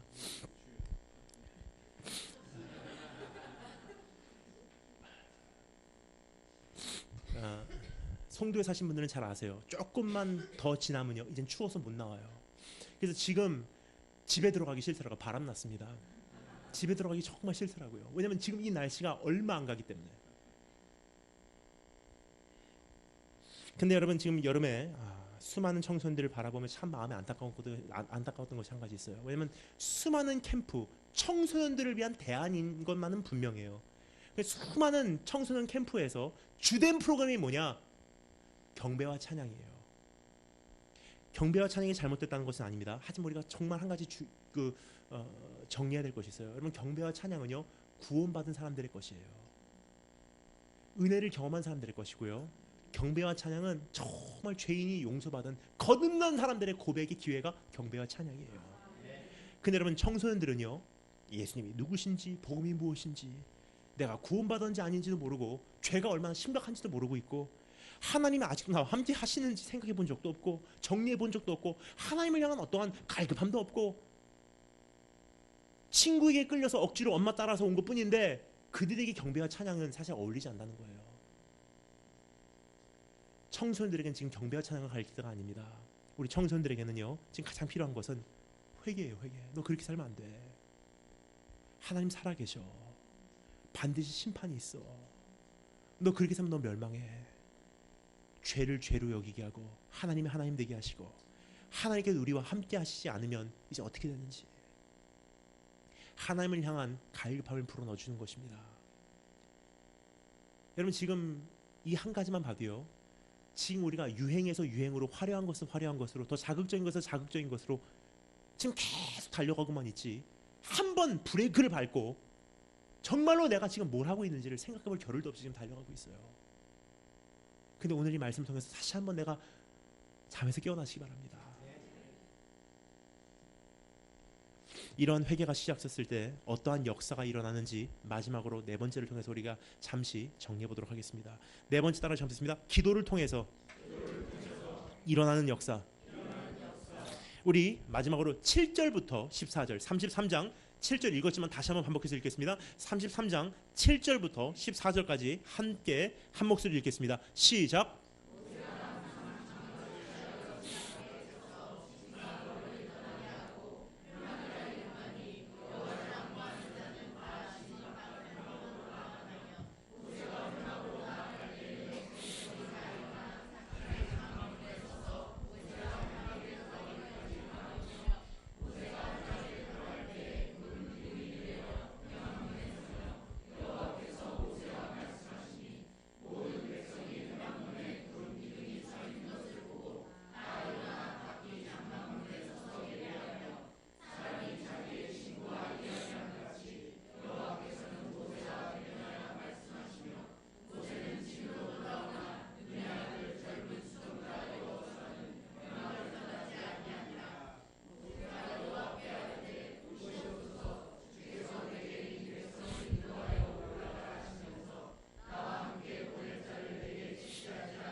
아멘. 첫 번째, 어제 승리로 살아가던 민족, 패역한 백성의 모습입니다. 두 번째, 오늘도 실패한 사역자의 모습. 하지만 세 번째, 그들이 자기의 모든 장식물들을 떼어내고 이젠 다시 한번 자기의 장막으로 돌아가서 하나님 앞에 제단을 쌓는, 회막을 만드는, 설립하는 그러한 과정을 보게 됩니다. 자, 그런데 여기서 우리가 마지막으로 볼 수 있는 것은요, 그렇게 그들이 모든 장식구를 떼어내고 회막을 설립하고 나니까 어떠한 역사가 일어나는지, 기도하는 자들에게 나타나는 기적의 역사 네 가지로 잠시 정리하도록 하겠습니다. 첫 번째 따라 잠시습니다. 함께 기도하는 자들이 일어남. 7절 8절 말씀 제가 읽겠습니다. 여호와를 앙모하는 자는 다 진 밖에 회막으로 나아가며, 모세가 회막으로 나아갈 때에는 백성이 다 일어나 자기 장막 문에 서서 모세가 회막에 들어가까지 바라보며, 어떻게요? 모세는요, 자기의 장막을 회막으로 만들고요, 자기는 거기에서 기도하겠다고 정한 거예요. 다시 한번 하나님의 얼굴만을 찾겠습니다. 사랑이 뭐라 그래도 나는 짐 밖에 살겠으며 나는 하나님 얼굴 외에는 나는 다른 거 구하지 않겠습니다. 주님께서 우리와 함께 가시지 아니하시려거든 우리를 아예 올려보내지도 마옵소서. 주 임재가 없이는 약속의 땅은 무의미하고요. 주님의 함께 하심이 없이는 이 축복 무의미하고요. 주님의 교제가 없이는 이 어마어마한 기도 응답 나에게는 아무런 소용없습니다. 난 하나님의 얼굴을 바랍니다. 다 바라기 시작할 때 어떤 역사가 일어나죠? 제일 첫 번째, 모세와 동행한 사람들이 생겼어요. 여호와를 앙모하는 자는 다 진 바깥 회막으로 나아가며. 모세가 회막으로 나갈 때 처음에는 나는 이렇게 살겠다고 정한 거예요. 근데 그것에 자극된 사람들이요, 나도 함께 기도할게요. 혹시 밤에 철야하는 나도 와도 될까요?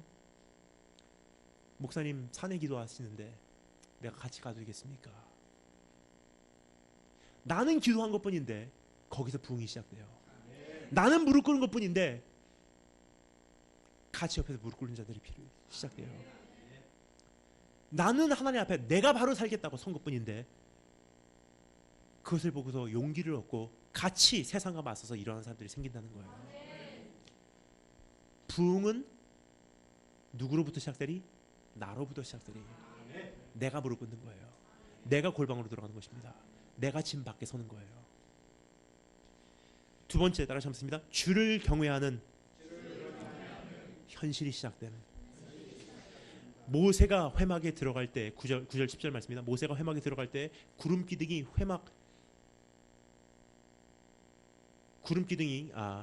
내려 회막 문에 서며 여호와께서 모세에게 말씀하시니 모든 백성이 회막 문에 구름 기둥이 서 있는 것을 보고 다 일어나 각기 장막 문에 서서 예배하며. 모세가 하나님 앞에 무릎 꿇고 기도하다 보니까 여러분 사람들이 사실 두 가지 부류더라고요. 지금 읽어보니까 함께 기도하는 자들이 생겼는데요, 모세와 함께 모세의 회막을 찾는 사람들도 있고요, 또 어떤 사람들은 거기까지 가기에는 사실 용기가 부족한 사람들이 있어요. 가정 환경이 있든지 뭐 예수 안 믿는 남편을 돌봐야 된다든지. 목사님은 정말 밤에 아침마다 기도하시는데 우리 담임 목사님 저렇게 기도하시면 나도 아침에 가고 기도하겠습니다 말은 하고 싶지만 안 믿는 남편 때문에 그렇게는 못하겠습니다. 하지만 어떻게 해요? 이 말씀을 보면요, 모세가 일어나서 자기 장막으로 들어갈 때 어떻게 해요? 백성이 다 일어나 자기 장막 문에서 모세가 다 들어간 모습을 보는 거예요. 그리고 어떻게 해요? 그들이 결국은 하나님의 영광이 거기 임하는 것을 목격하고 자기 부르신 그 자리에서 예배를 하기 시작합니다. 구름 기둥이 서 있는 것을 보고 다 일어나 각기 장막문에서 서서 예배하며. 여러분 우리가 지금 기도하기를 원하는 것은요, 지금 참 어마어마한 지금 역사를 일으키고 있는 거예요. 나는 내가 여호와 하나님 얼굴 찾기 위해서 교회에서 아침마다 예배하겠습니다. 나는 정말 내가 하나님의 영광을 다시 한번 소유하기 위해서 나는 밤마다 여기서 기도하겠습니다. 내가 새벽마다 밤마다 교회를 찾아요. 그럼 어느 날 옆에 PC방에 있는 아이들이 밤새도록 PC방하고 얼굴 새빨갛게 눈 충혈되고 있다가 깨끗하게 손톱 밑에까지 다 먼지까지 다 파고들어서 밤새도록 이거 하고 있다가 매일 아침 새벽에 퇴근할 때 그 아이들이 나하고 엘리베이터에서 마주치는 거예요. 처음에는 모른 척하고 지나가요. 근데 어느 날입니다, 정말 삶에 힘든 일을 겪어요. 그럼 그 아이들이 어디로 올까요? PC방에 나와서 엘리베이터로 가지 않고요, 교회로 와요. 내가 기도하러 갈 때 함께 못 오는 사람들이 있어요. 근데 적어도요, 내가 기도하는 순간 하나님의 영광이 그 위에 임하기 시작하면요, 사람들은 어떻게 해요? 자기를 부르신 그곳에서 비록 엄두는 나지 않다 할지라도, 비록 갈 수 있는 환경은 되지 않다 할지라도, 아직은 믿겠습니다라는 고백은 되지 않다 할지라도 다 자기를 부르신 환경이 있어요. 어떤 아이들은 PC방, 어떤 아이들은 저 옆에 있는 복싱장, 아니면 어떤 분들은 지금 밑에서 다른 주님을 섬기고 계신 분들이 계십니다. 그럼에도 불구하고 기도하러 가는구나, 저렇게 기도하는구나, 마음의 깊은 곳에서 어떤 날 생각을 해요. 술을 마시면서라도 하나님 당신이 정말 살아계시면 나에게 좀 보여주세요. 뭐죠? 자기 장막에서 하나님께 외치기 시작하는 거예요. 다른 사람들도. 사실 우리 삶 속에 가만히 보면요, 내가 예수 믿었던 그 과정들도 거의 흡사하지 않나 생각이 듭니다. 처음에는 거기까지 내가 헌신할 줄 몰랐어요. 근데 어느 날 잠에서 깨어나 보니 어머니께서 새벽 기도 갔다가 돌아오시는 그 발소리를 듣게 됩니다. 뭐를 저렇게 위해서 기도하실까? 언젠가 새벽 기도를 따라가요. 막 울면서 기도해요. 뭘 저렇게 울실 필요가 있나? 무엇이 엄마를 저렇게 힘들게 할까? 귀를 기울여봐요. 내 기도해요. 그때 바뀌는 거예요. 사람은요, 사역해서 대상이 바뀌지 않습니다. 사람은 내가 하나님 앞에 꼬꾸라져 엎드릴 때 하나님의 영광이 강림하면 주변 사람들이 그것을 보고서 비록 더딜지라도 사람이 돌아오게 돼 있어요. 세 번째 따라 점사했습니다. 주님 섬기는 다음 세대가 준비됨. 11절 말씀. 사람이 자기 친구와 같이 이야기함 같이 여호와께서는 모세와 대면하여 말씀하시되 모세는 진으로 돌아오나 어떻게요? 눈의 아들 젊은 수종자 여호수아는 회막을 떠나지 아니하리라. 모세는요, 자기가 다음 세대에 사역한다고 생각 안 했어요. 그 모세가 하나님께 정말 절실하게 엎드리고 기도하고 나니까 어떻게 해요? 모세가 진으로 돌아온 후에 여호수아는 모세 흉내를 내는 거예요. 결국 모세가 떠난 이후에도요, 여호수아가 모세의 바톤을 이어받게 됩니다. 여러분, 진짜 자녀 교육은요, 내가 기도하는 거 보여주는 거지 어떤 말로 하는 게 아니더라고요. 진짜 다음 세대를 위한 사역은요, 바로 이런 사역이 아닌가 생각이 돼요. 이번에 저는 정말 목사님께 한 가지 감사하고 우리 목사님께 큰 부탁을 드린 게 한 가지 있어요. 이게 뭐냐면 여러분은 초대되지 않았습니다. 근데 목사님께 정말 제가 오랫동안 소원하고 있었던 것을 제가 요청을 드렸어요. 그게 뭐냐면요, 요즘에 교회들은 다 밤에 문을 잠궈요. 옛날에 제가 어렸을 때는요, 밤에 교회 문을 잠그지 않았습니다. 밤에 정말 힘들 때 언제든지 가고 기도할 수 있었어요. 그리고 제가 전도사 시절 때는요, 교회 키를 갖고 있었어요. 내가 정말 힘들 때는 언제든지 가고 밤새도록 기도해도 정말 좋았었어요. 근데 지금은요, 선교사다 보니까 제가 갈 수 있는 교회가 없는 거예요. 밤에 정말 부르짖고 기도하고 싶은데 밤을 샐 수 있는 교회가 없는 거예요. 어느 교회에 정말 갈급한 마음으로 새벽 예배 가고 막 말씀을 들어요. 절실하게 기도합니다. 딱 한 달쯤 지나면요, 담임 목사님이 꼭 저에게 찾아오세요. 혹시 누구시죠? 그건 제 신분을 말씀드리면요, 굉장히 불편해하세요. 또 저는 그 다음 다른 교회로 옮깁니다. 그래서 제 안에 있었던 한 가지 갈급함은요, 나도 밤새도록 기도할 수 있는 교회를 찾았으면 좋겠다. 그래서 제가 이 교회는 기도하는 교회인 걸 알기에 목사님 뵙자마자 어제 여쭤봤어요. 목사님, 한 달에 한 번만 교회를 밤 12시부터 새벽 5시까지 열어주시면 안 되겠습니까? 제가 이것을 사실 한 2달 동안 벼르고 있었습니다. 목사님께 꼭 여쭤봐야지. 분명히 말씀드리겠습니다. 초대되지 않았습니다. 저를 위한 시간이에요. 그리고 또 한 가지 용도가 있어요. 그건 뭔지 말씀드리겠습니다. 지금 저와 함께하는 청년들이 있습니다. 남자 청년들이에요. 여자 청년들은 사실 또 질서관계적인 면에서 초대되지 않았습니다. 하지만 남자 청년들은요, 제가 저와 함께 10년을 같이 온 청년들이에요. 그래서 제가 뭘 마지막으로 이 청년들에게 안겨줄 수 있을까? 이제 결혼하면 떠날 것이고, 이제 다 나이가 사역지로 떠날 것이고, 독립할 시간들이에요. 이제 우리의 이별이 얼마 남지 않았다고 생각합니다. 그런데 마지막으로 이들에게 뭐를 줄 수 있을까 생각을 했는데 한 가지가 떠오르더라고요. 이제까지는 말씀 가르쳤고요, 이제까지는 정말 하나님 앞에서 어떻게 사역하는지 가르쳤고, 어떻게 신앙생활 달려가는지 가르쳤어요. 마지막으로 내가 이 청년들에게 안겨줄 수 있는 것이 무엇인가 생각을 하니까 밤새도록 하나님 앞에 엎드려서 기도하는 제 뒷모습 보여주는 것이 제가 마지막이더라고요. 그거 한 가지만 있으면요, 평생 살아가면서 뭐든지 감당할 수 있기 때문에. 그래서 목사님께 제가 여쭤봤어요. 목사님, 그 청년들하고만 몇 명만 함께 와서 밤 10시 땡 하면 새벽기도 5시까지 교회 조용히 깨끗하게 뒷정리 잘하고 갈 테니까 사용해도 되겠습니까? 목사님께서 오케이 하셨습니다. 그래서 한 달에 한 번만이라도 모여서 그렇게 기도할 것입니다. 그래서 오해하시면 안 됩니다. 다니엘 김 선교사는 한 달에 한 번만 기도한대가 아니에요. 충분히 주님과 밤에 기도하고 있습니다. 근데 한 달에 한 번은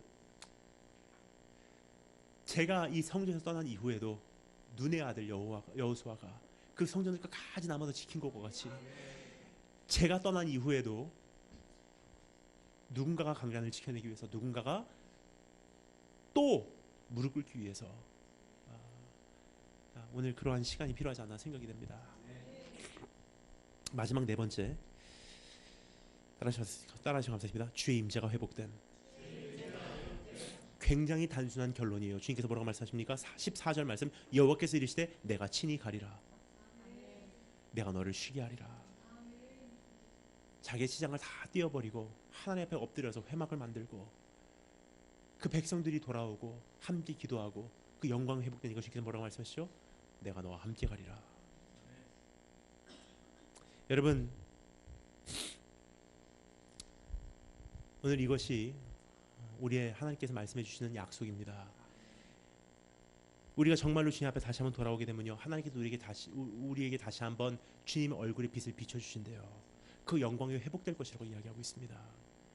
근데 어떤 분들은, 아니 모든 분들이 거의 이렇게 생각하실 거예요. 하나님, 난 이미 너무 멀리 왔습니다. 감히 나 같은 게 주의 얼굴을 사모할 수 있겠습니까? 근데 요번에 제가 말씀을 다시 보다가 굉장히 은혜를 받은 한 장면이 있어요. 우리가 너무나 잘 아는 내용입니다. 마가복음 7장 말씀에 기록된 내용인데요. 어떤 말씀이죠? 가장 먼저 제가 이 말씀에서 제 눈길을 끌은 한 대목이 있어요. 제가 읽어드릴게요. 잘 들으시면 감사하겠습니다. 예수께서 일어나서, 마가복음 7장 말씀이에요. 예수께서 일어나사 거기를 떠나 두로 지방으로 가서 한 집에 들어가 아무도 모르게 하시려 하나 숨길 수 없더라. 갑자기 말씀인데 공감이 가는 거예요. 주님께서 왜요? 그 전 구절이 뭐냐면요, 두로 지방에서, 갈릴리 지방에서, 나사렛 지방에 수많은 사람들이 예수님께 와서 막 너무 많이 오니까 예수님이 쉴 수가 없는 거예요. 어디 가도 예수님 알아보는 거예요. 혹시 예수님 아니세요? 지금 같으면요, 아마 핸드폰 갖고 와서 사인해 주세요, 만져주세요. 지나가기만 해도 옷자락 만지려고 했고, 집에서 쉬려고 하면 지붕 뚫고 들어오고, 말씀을 전하려고 하면 막 지붕 뚫고 들어오고, 혼자 있을 수 있는 시간이 없는 거예요. 결국 어떻게 해요? 배를 띄워서 제자들하고 조용히 있든지, 아니면 주님께서 아무도 모르는 곳에, 왜냐, 두로 지방으로 가버리면 이방 땅이기 때문에 예수님을 아는 사람 없거든요. 저는 거기서 정말 공감했어요. 저도요, 선교지를 더 좋아합니다. 왜냐, 한국을 떠나서 미국 가면요, 요즘에는 좀 심하더라고요. LA 가면 LA에서도 많이들 오세요. 혹시 다니엘 김 선교사님 아니세요? 근데 이제 아무도 모르는 백인 마을에 들어가거나 흑인 마을에 들어가면요, 여러분, 흑인들이 와서 저에게 let's take picture together, 그래 얘기 안 합니다. 같이 사진 찍자고 얘기 안 해요. 그냥 거기 가면 정말 제가 쉴 때가 있어요. 아무도 모르는 곳에 가면. 근데 예수님께서도요, 사람들이 모르는 곳을 찾아가셨어요. 국경선 넘으십니다. 아무도 모르는 곳에 가셔서요, 여기면 진짜 아무것도 안 해도 되는구나. 어떻게 해요? 두로 지방에 가서 집에 들어가 아무도 모르게 하시려 하나 숨길 수 없었대요. 뭐냐? 언덕 위에 세운 성은요, 도시는 감출 길이 없거든요. 거기 한 여인이 옵니다. 그 여인은 어떤 여인이죠? 그 딸이 귀신 들렸어요. 더러운 영에 사로잡힌 그런 딸을 데리고 있는 그 엄마입니다. 그 여인이 왔을 때는 여러분, 사실 이 자체가 굉장히 충격적인 장면이에요. 왜냐? 저것도 세 가지 문제가 있습니다. 이 여인은요, 이방인이고요, 여자고요, 그리고 부정한 영을 가진 그 딸과 함께 사는 엄마예요. 그러한 사람이 유대인 중에 유대인의 랍비인 예수라고 하는 이 사람에게 온다는 것은요, 그 자리에서 돌마다 죽어도 당연한 그런 현실이었어요. 굉장히 큰 결단을 한 거예요. 그 엄마가 예수를 만나러 가야지. 어떻게 이럴 수가 있을까요? 가만히 보니까 이 세상에는 네 가지 종류의 사람이 있더라고요.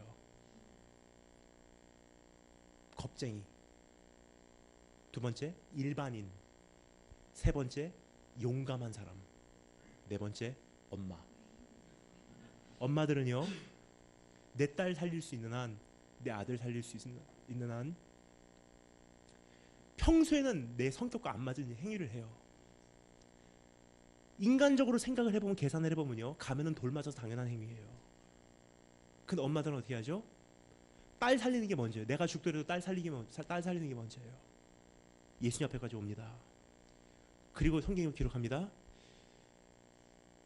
내 딸에서 귀신을 쫓아내시기를 간구하거늘.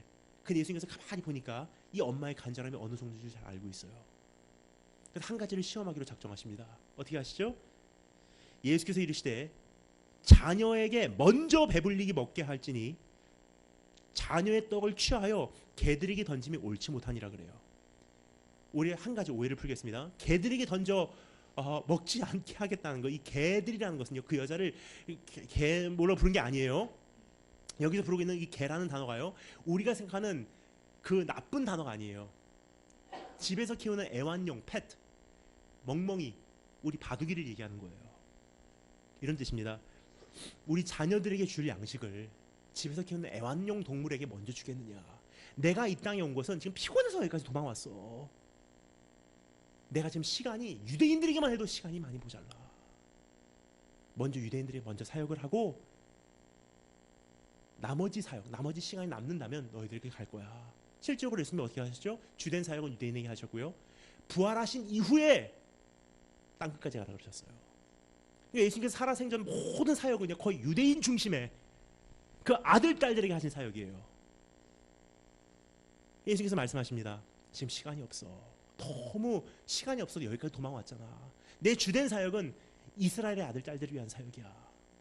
근데 아들 딸들에게 줘야 되는데 먼저 너에게 주겠느냐? 그렇죠, 여러분? 그 집에 자녀들이 먹어야 되는데 먼저 개부터 주고서 자녀 먹이지 않습니다. 보통 같으면요, 이러한 말을 들으면 보통 어떻게 반응하죠? 둘 중에 하나예요. 완전히 낙심하고 괜히 왔구나 하고 집으로 돌아가요. 상처받고 나 시험 들었습니다. 혹은 두 번째, 반항을 해요. 어떻게 그럴 수가 있니? 당신도 그러면 종교자냐? 네가 그래서 목사야? 둘 중에 하나예요. 낙심하거나 반항하거나. 그래서 히브리서에서 말하죠. 하나님께서 우리에게 책망하실 때 어떻게 해요? 낙심하지 말고 반항하지 말래요. 두 가지 반응이기 때문이에요. 근데 이 여인이 상상을 초월해요. 세 번째 반응을 합니다. 뭐죠? 맞습니다. 옳습니다. 자녀들에게 말하는 것이 먼저 옳습니다. 사실 여러분, 이건 무슨 뜻이냐면요, 제자들보다도 이 여인이요, 예수님께서 이 땅에 왜 오셨는지를 더 잘 알고 있었다는 뜻이에요. 당신이 말씀하시는 거 맞습니다. 옳습니다. 자녀들이 가야지 당연한 거죠. 참 멋있는 사람이에요. 그리고 뭐라 그러죠? 그러나 그 식탁에서 떨어지는 부스러기라도 그 개들이 먹지 않습니까? 이게 왜 충격적인 사실이냐면요, 갈급했기 때문에 그런 이야기를 한 게 아니에요. 여기서 한 가지를 중요한 것을 깨닫게 됩니다. 뭐냐면요, 당신의 식탁에는 풍성함이 있습니다. 너무나 충만하기 때문에, 너무나 많기 때문에, 너무나 풍성하기 때문에 자녀들뿐만이 아니라 그 부스러기도 주워 먹어도 우리와 같은 사람도 충만하게 채워질 수 있는 아버지의 식탁에는 풍성함이 있습니다. 아버지는 인자하신 분이십니다. 우리 하나님은 그렇게 차고 넘치시는 분이십니다. 하나님을 신뢰한 거예요. 주님께서 뭐라고 말씀하셨죠? 대단한 믿음이다 하고 네 딸이 치유를 받았다 하시고 돌려보냈어요. 여러분, 오늘 이미 너무 멀리 온 것 같아요. 이미 하나님 임재가 떠난 것 같아요. 이제는 이미 늦은 것 같아요. 근데 여러분, 우리가 한 가지 기억하겠습니다. 나는 부족할지라도 우리 주님의 식탁에는 아직도 여전히 풍성함이 있어요. 그래서 로마서 9장에서 말합니다. 그런즉 원하는 자로 말미암도 아니요, 다른 박질하는 자로 말미암도 아니요, 오직 긍휼히 여기시는 하나님으로 말미암느니라. 오늘 그분 앞에 나오신 축복이 있을 주님으로 축원합니다. 다 같이 기도하겠습니다.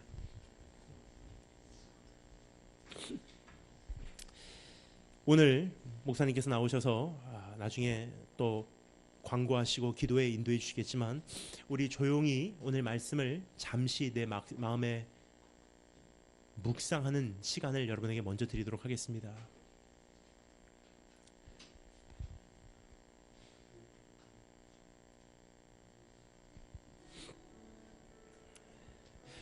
여러분, 오늘 말씀을 들었기에 우리 나중에 충분히 기도할 수 있는 시간은 있겠지만 즉각적으로 한번 반응할 수 있는 필요가 있다고 생각을 합니다.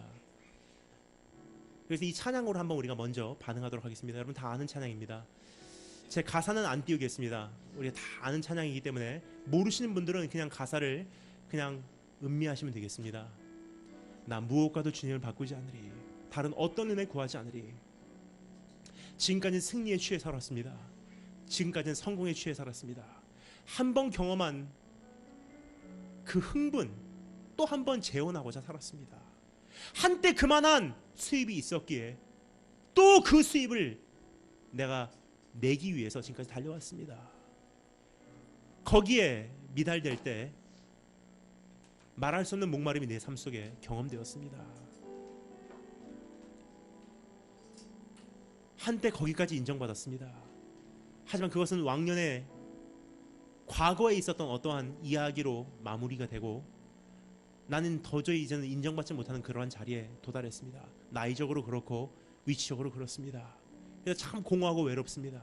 하지만 오늘도 그 흥분을 재현하고자 몸부림쳤던 목말라 했던 것이 나의 모습이 아닌가 생각이 됩니다. 그래서 배고팠었던 그 성공, 그래서 내가 갈급했었던 그 승리, 오늘 주님 앞에 다 청산합니다. 이젠 다른 어떤 은혜 구하지 않겠습니다. 내가 잠시 취했었습니다. 하나님, 정신이 잃었었습니다. 하지만 내가 정말로 원하는 것은 어떠한 성공도 아니고 승리도 아니고 주의 얼굴입니다. 주의 임재입니다. 주님과의 교제입니다. 주님의 영광입니다. 처음부터 그게 좋아서 첫걸음을 내디는 여정인데 한순간 내가 미쳤었습니다. 그래서 하나님, 다시 한번 내가 주님 앞에 기도합니다. 다른 어떤 은혜 구하지 않으리, 내가 주의 얼굴 보기 원합니다. 우리 다 같이 찬양하겠습니다. 나 무엇과도 주님을 바꾸지 않으리, 나 무엇과도 주님을 바꾸지 않으리, 다른 어떤 은혜 구하지 않으리,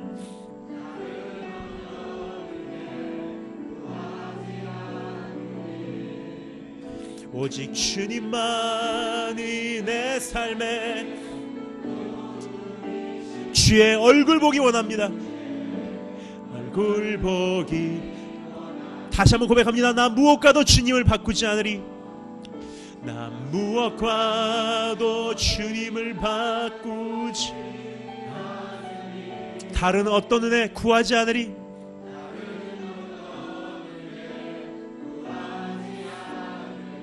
오직 주님만이 내 삶에 도움이시니 주의 얼굴 보기 원합니다. 고백합니다. 주님 사랑해요. 주님 사랑해요. 온 마음과 정성 다해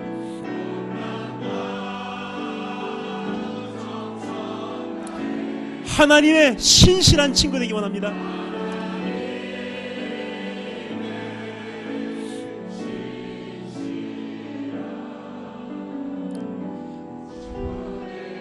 다시 한번 고백합니다. 주님 사랑해요.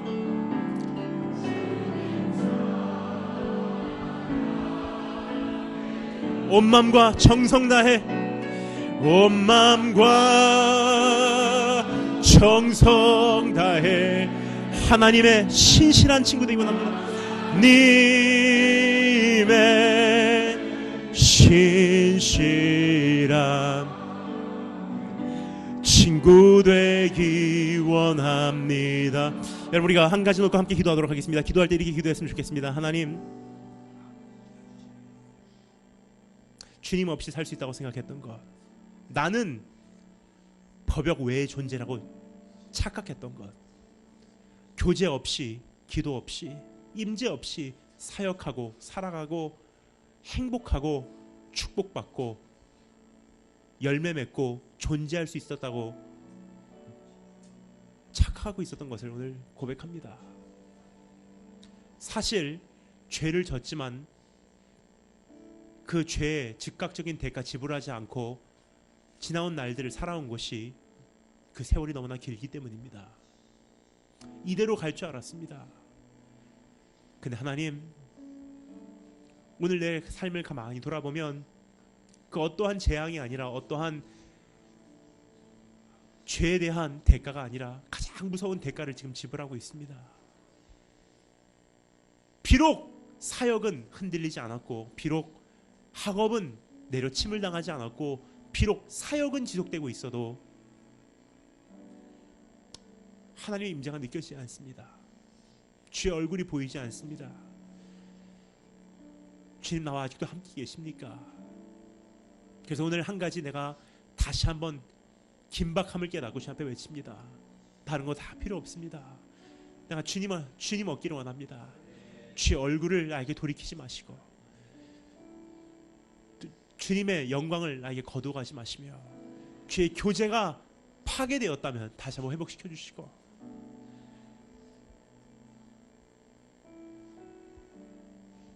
주의 임재가 나에게 거두어가짐이 없게 해주실 소망합니다. 여러분 다 같이 그러한 마음으로 그것을 위해서 내가 어떠한 대가도 지불하겠습니다. 그것이 회복되기 위해서는 내가 다시 한번 나의 장막을 회막으로 만들어내겠습니다. 다 같이 함께 기도하겠습니다. 기도합니다.